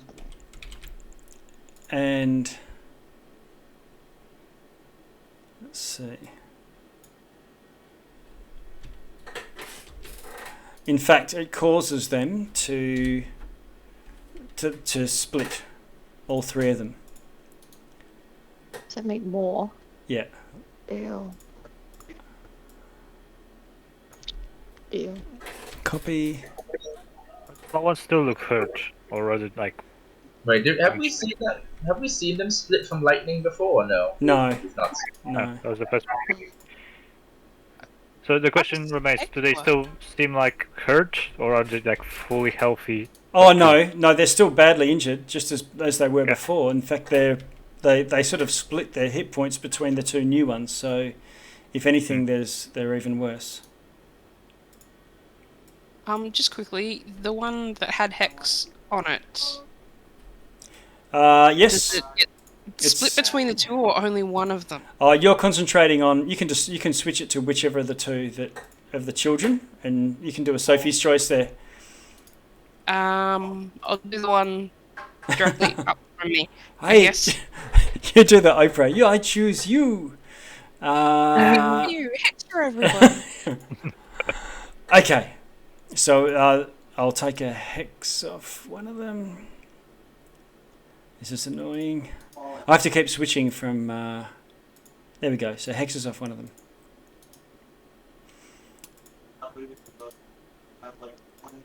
I'm coming back to the wraiths, Cleon. That there'll be more happy times there, I think. And I need to halve all of their hit points. Nice one.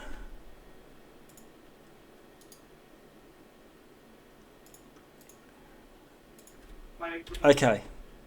So wraiths, let's check them out. Lightning. They're not immune to it.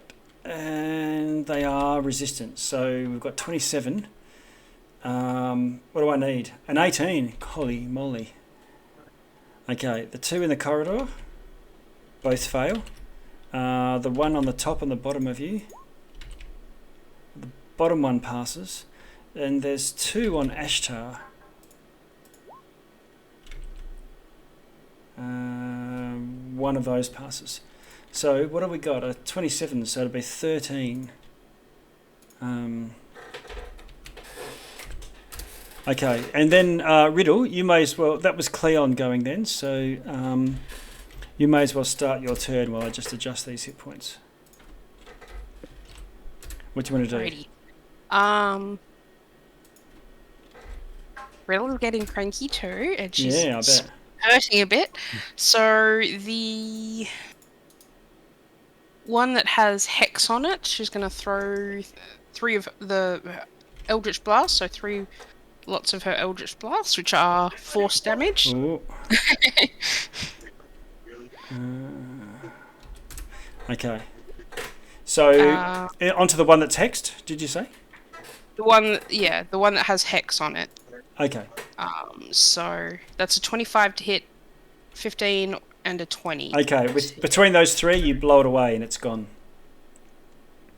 I'm gonna let Hex fade away because I want to use my bonus action to throw one of my Crown of Stars at the other one nearby me. Okay. Crown of Stars. What's that going to do? You rolled a hit? It's a roll to hit and 4d12 radiant damage. Okay. This Nice. is the one to the north of you?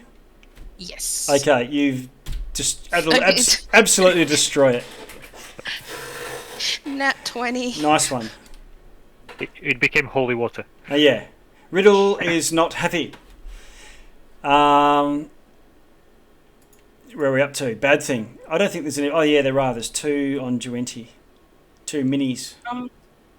If I use my movement, just to sneak into this top left corner, am I going to be close enough to a wraith for a opportunity attack? No. So I can just pop myself up here? Yeah. Fantastic. Okay. Now, Duenti, Black Pudding's Arama. One of them attacks you with a pseudopod. Hitting armor class 16 and 9. I presume both of those miss. 16 and 9. Yeah. Yeah, 17 armor class. So no. Oh, nice one. Okay. Yep. In that case, Ashtar, you've got 2 Black Puddings on you and 2 wraiths. The Black Puddings go. Hitting armor class 14. And Sorry, was that? And armor class 18. Ashtar. Yeah, armor class 18 hits. Oh no! Okay, that's going to corrode your plate mail. It's going to do 9 bludgeoning and 21 acid damage. Oof. Cool. And you can adjust it now or while other people are having their turn, but it drops the armor class down by 1. No. It is repairable, but damaged. Yeah.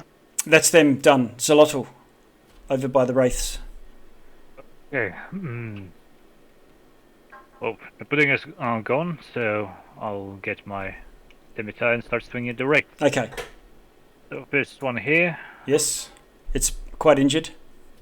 So first let's see if I can hit. Unlikely. 10. No, that misses. Yeah. Second swing, the same guy.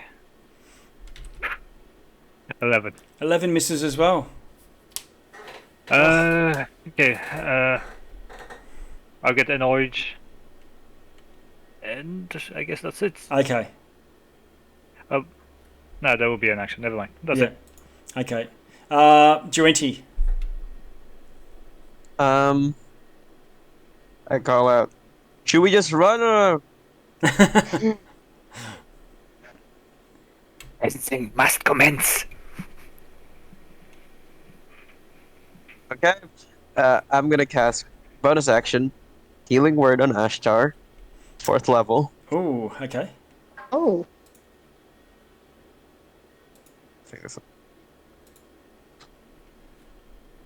Yeah, Ashtar's looking pretty badly injured there. That's 12. 12. Plus 6 because spiritual focus, so 18 forward in total. Cool. And action. Do I Eldritch Blast or do I disengage? 6 seconds. 20. Yeah, Always says I'm gonna Eldritch. Eldritch. So. Yeah, I think I'm gonna Eldritch Blast Okay. 3 of them. Okay. 3 of them into what? Well, actually, no, only 2 on. Actually, no, 1 for each of the surrounding black puddings. Go with that. Okay. 1 for each of the puddings around me. Now, your puddings are fairly healthy. Just... Yeah. the two That's that a are one. the two that are behind you. Oh, it doesn't matter now. Okay, we'll go for it. Yeah. Sorry. You hit both. Well, the first one was a 1. So. You can still hit it. There's no... Really? Yep. And the other one is a 26. So. Yep.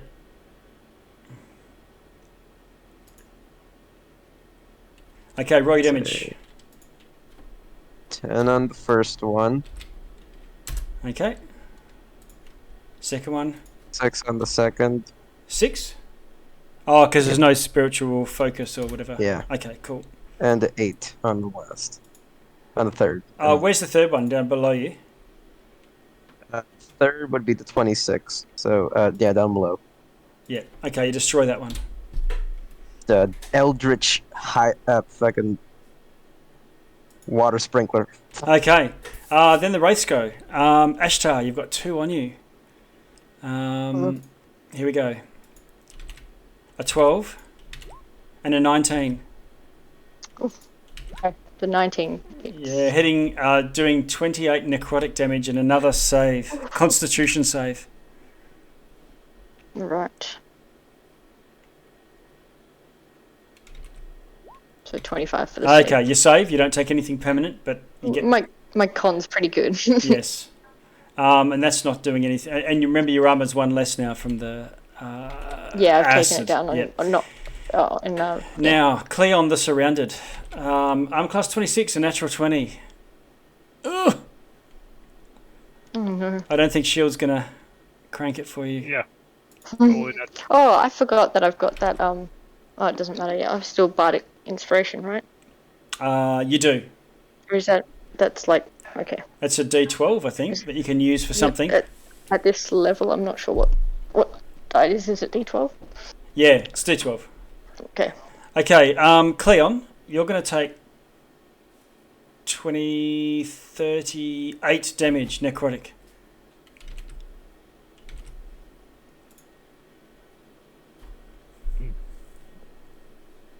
Well, I'll just pause a moment there. Consider Cleon's health as he's has the life sucked out of him. And a DC 14 Constitution saving throw. You get the +5 for being close to the Paladin. +4. +4. +4. For being close to the Paladin.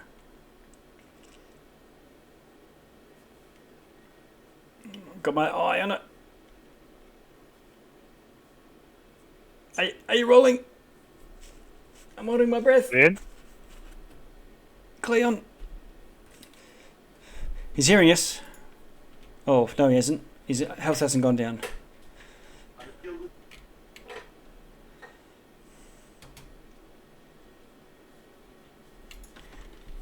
What did I say? 26, 38. I'm just putting it in the chat. Just in case Cleon's away from keyboard. Ashtar, I'm going to just jump to you and I'll come back to Cleon when he's back. Oh, sorry, yes, I am here. Okay. You took a critical hit from the first wraith, natural 20, and it did 38 damage. Necrotic. Okay. Necrotic. And you need to do a Constitution DC 14 con save. but you get a +4 for being close to your pal, the paladin. Okay, fantastic. Let's see.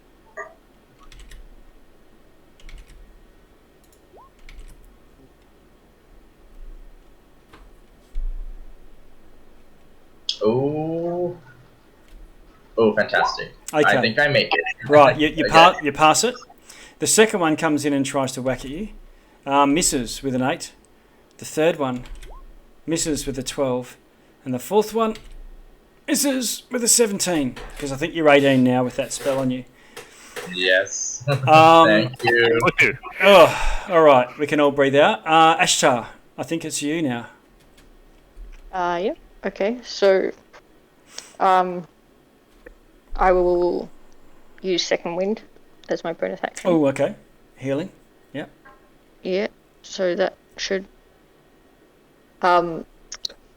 Sorry. Can that roll use bardic inspiration on that, or is that only for like?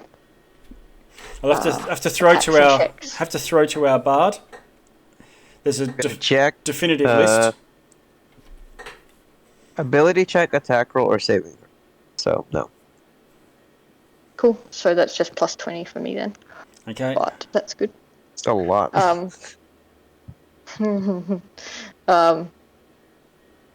So I will then is this one I do no damage to them. I'm just gonna swing at the one that is like Yeah. looking injured in front of me. Okay. Because I'm already doing damage to that. Yeah, you're pounding them. So yeah. All right. No one likes to feel useless. First attack. So alright. What happened there? Alright. So Armor class 17 that hits. was yep, cool. So that is 13 damage on that one. Dead. You killed it. Cool. Nice. Immediately swing around at the one behind me Yeah. Okay. toward 20. So this one in here, this one. You can see its health bar there. It's pretty good. Hopefully do the same thing. Okay. Second attack. So Armor class 19. 23 to hit. Oh, So yeah. Yeah. Damage is 19. Oh, damage 19. Okay. Great. You should see a damage bar there. You swish through. The sword goes straight through, of course. They're incorporeal, but it's all ragged and tattered. Yeah. Third And attack. yeah, same thing. All right. Bam. On the same one. Oof. Okay. What have we got? So if the 16 hit, 16 hits. because yeah. So that's 18 damage on that one. Okay. Again. It is also wounded and slashing, if that makes any. And Okay. slowed down for a bit, Okay. but that probably doesn't make any difference in this. All right. Set Yeah, situation. it's leaking shade. Yeah. Is that your turn? Yes, that's all of my Okay. stuff. Cleon the Magnificent, it's your time to shine. What do you want to do? After taking a critical hit, being slashed, he will summon lightning between his hands, lightning and thunder, and he goes, I think you misunderstood. This is over. And casts another transmuted fireball and over channeled so it just does maximum damage. Oh, okay. Now, what sort of damage is it going to do? It will be thunder this time. Okay. So, how much damage do you do? I use a level 5 slot, so it will simply be 60 thunder damage. 60. Okay. And what do they need to save? DC 18 Dex. Dex. Okay. So here's the two that are outside. Okay, both of them fail. And the two that are inside one of them passes, and I think there's one over by Duenti still.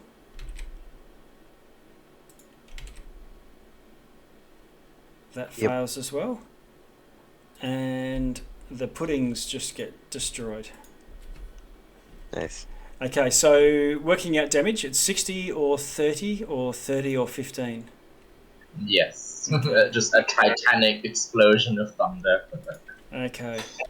I assume, can you see health bars on? You can't see the ones on the outside, can you? Nope.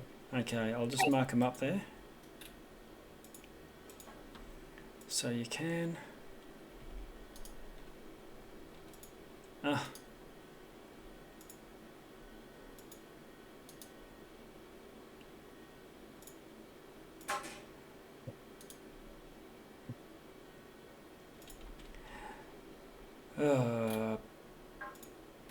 Compact players C.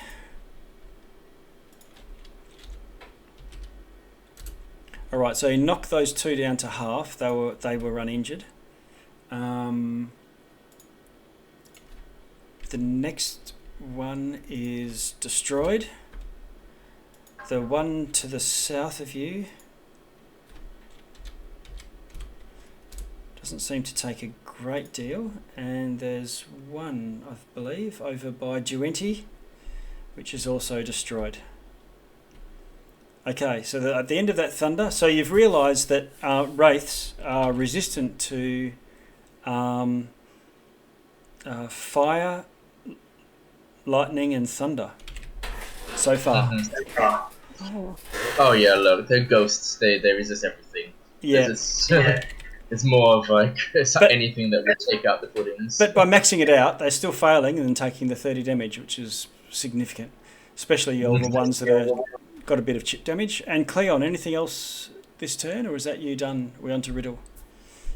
I would like to back away. Okay. I will cop the opportunity attacks, but I will like to get 30 feet away. Okay, so you move back, and we got 3 potential. 26, a natural 20. Oh, for God's sake. A 19. A shield. And another natural 20. For Christ's sake. Oh my something. God. Oh my God. Kill the crit. Okay. One's for all of us and 20's for all our enemies. Oh my God. Okay. Do something. Okay, so the first one does 25, 35, 45, 47 damage. What the hell? Oh. 35, yeah, that's right.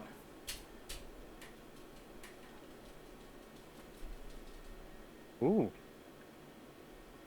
Yeah. And put something in that. yep, and so you take that damage. What is this? Vigilant Rebuke? I didn't realize I had that. I should have used it last time, but if he saves anything, I will do that. Succeeds on a saving throw. Oh yeah, okay. You'll have to. Yep. All right. And the 19 hit, didn't it, Cleon? No, shielded. Oh, shielded. Okay. Yep. But the second one's gonna. I can't see you still being conscious after this.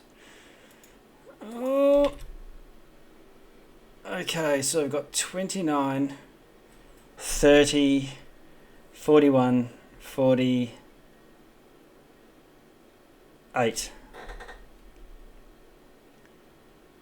So we'll just say he's at 0. Okay.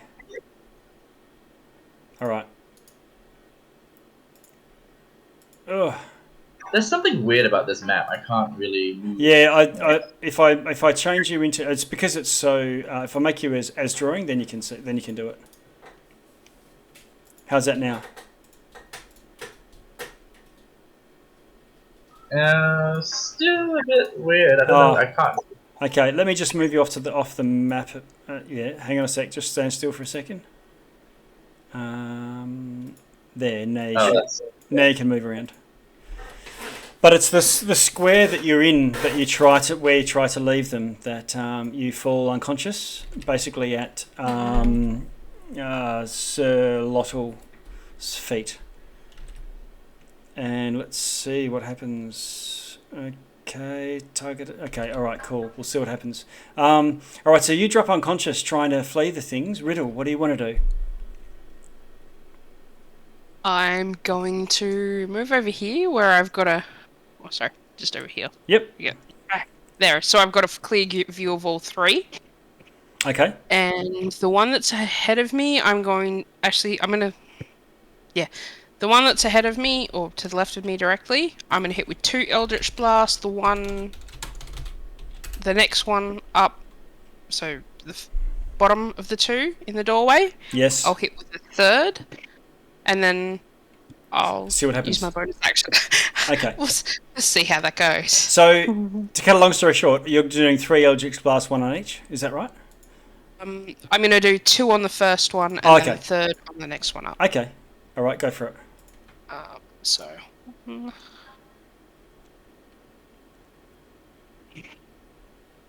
So 28, 24, 22. Okay, all 3 hit.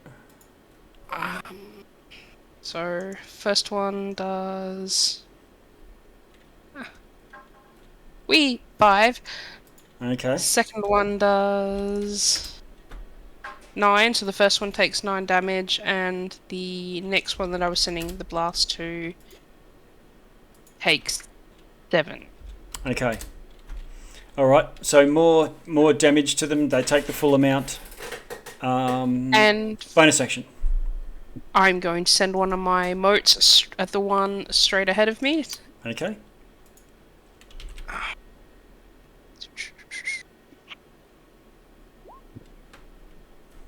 $17 to hit. Okay, that hits. And 4d12 radiant damage. Ooh. Oh. Okay. All right, it's still there, but there couldn't really be less of it left. Aww. That's a good thing and a bad thing, I guess. But that's my turn. That's your turn. Zerlotl. Okay. Go ahead. Sorry, go ahead. I mean, could have gone for the double banish or the dimension door with my body or something. Yeah, Cleon's unconscious and I know. Unavailable to give advice. You can't speak, you're dead. Only unconscious. Yeah. I mean, I would like to do that, but Xerot isn't really a tactician. Yeah. I would imagine. So, and he's pretty annoyed so far, so he just... You got 3. I'll swing at this one. Okay, the one to the south of you. Yep. That's the most injured. Dimitar. Come on. That should hit. It hits. I don't know how injured. Should be okay. Very badly injured. Yeah. So just D6 because of the -2 for scimitar. And D8 for smite, the improved one. So that's 7 radiant damage. Might do something. You kill it with the single hit. Yeah. And for the next one, I'll bite it. My natural weapon. All right. Now, are you a gangster? Do you have silver teeth? Silver teeth? No. Scimitar isn't magic either. So that's just... I don't know why it rolled twice. Oh, it rolled the radiant damage too. Okay. It is resistant to your teeth. But you cannot have 1, so... Yeah, that's fine. And double the radiant to up to 2. Okay. Alright. And I don't think I can do like healing hands or anything as a bonus. No. Healing word is the bonus action. Okay. No, that will be action. I'll just interpose myself as much as I can between the downed friend and the wraiths. Okay, yeah. I can like squeeze in there, like on top. You can stand in his square. You can actually be... So it's like considered just difficult terrain, right? Yeah, you can just stand over him. Yeah. Duenti, to the rescue. I'm gonna move to the body. I say as if you're dead, but you're not. Okay. Bonus Body. action, It's not corpse, yeah. healing word. Oh. First level because. Yeah. Good reason. Fantastic. Okay. You're back to 6, I think. Ah. Uh, Okay. and action, I'm gonna Eldritch Blast the last 2. Okay. How are you splitting or focus firing? I'm gonna 2 to the lowest one, and then 1 the third Okay. last 2d. Okay. Just roll your 3 hits. Actually, I'll do an inverse. Yeah, 2 to the one with the most HP, and 1 to with the least, Okay. or the low one. So that is 7, 18, natural 19, Okay. So the 18 hits, the 23 and hits, 20. Yeah, and the 30 hits. So all 3 hit. You can yeah. just roll your damage. It's a 9, 5. Actually, wait, no. Forget to add. That's 12, 10, and 7. 12, 10. So that's 22 for the one with the most HP, and 7 to the one with the least. Okay. And importantly, Cleon is conscious. Prone, but conscious. Okay. Well, they will just try to attack brave Sir Lottle. One. Brave. Yeah. 11 misses. 13 misses. Yep, probably. Ashtar. There's space there if you want to run into it. Next to Yes, Sir I do. Lottle. Okay. Yeah. Certainly do. Well, yes, I do. Yep. Okay. Yes. And swing. Okay. At the one closest to me, like the lower one. All right. First Yeah. attack.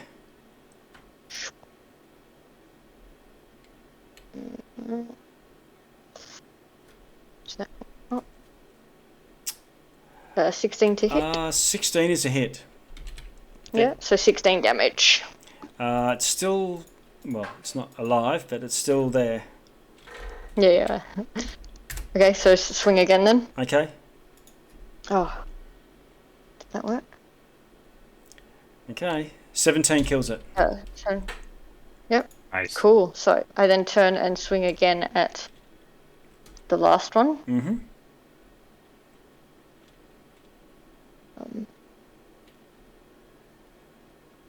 Yeah.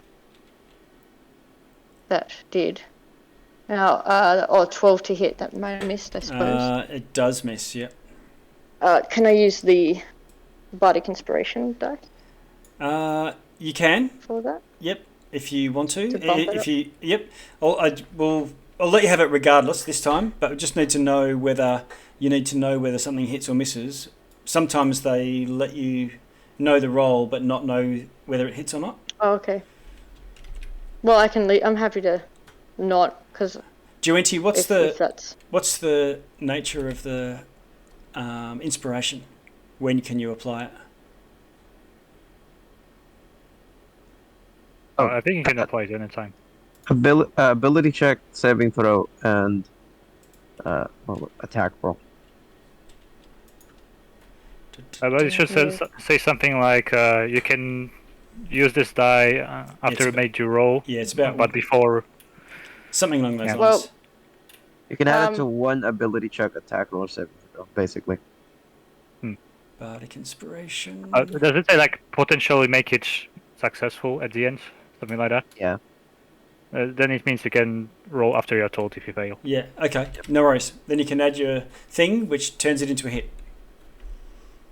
Yeah? Yep. D12. Cool. Which means 13 damage. Okay.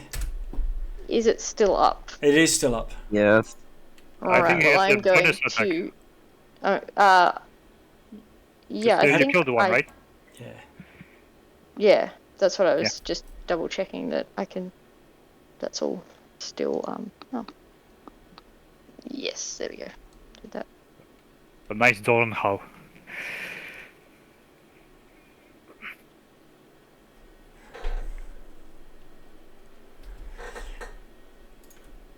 Boom! Class 26 hits, and with your bonus attack, as you sort of carve your way through the last one, lets you carry through and destroy the second last one as well, meaning we drop out of combat. Cleon can sort of stand up and dust off your feet. Have a drink. Have a drink. Tend to your wounds. Look around. The room has been hit by a fireball, a lightning ball, a thunderball, and enough that a secret door has been displayed, showing stairs going up. If you look over here. Oh. Been hit back. Struck back. Yeah, we always saw it. I don't know if that was intended. Yeah, it wasn't intended, but that's yeah. And sorry, I have a question. Oh, no, go ahead. I'm also just conscious of time. It's 12:30. Yeah. So we'll finish here. We can chat through it the week to clarify anything or whatnot. And Cleon, you were so close from losing your character forever. Yeah.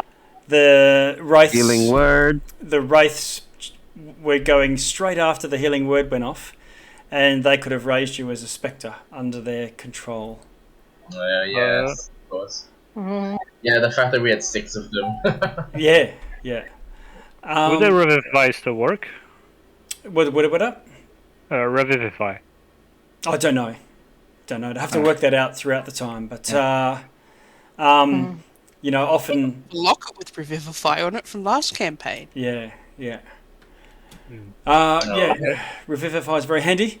Okay, so we're in a someone's bedroom. There's a dresser. There's a rug. There's a secret door for you to explore next week. Cleon very badly injured. And about that, I would just quickly cast Hour of Life. So over 10 minutes, everyone should get 100 hit points back. Yeah. Oh, very nice. I was thinking we should get a short rest because I wanted to get back all my Bardic Inspiration. I mean, you can do that as well. I don't It's think still we an Okay, whatever you guys choose. Just so you know, there's an option of Hour of Life or Short Rest. So I won't mark it yet. Then. Yeah, sure.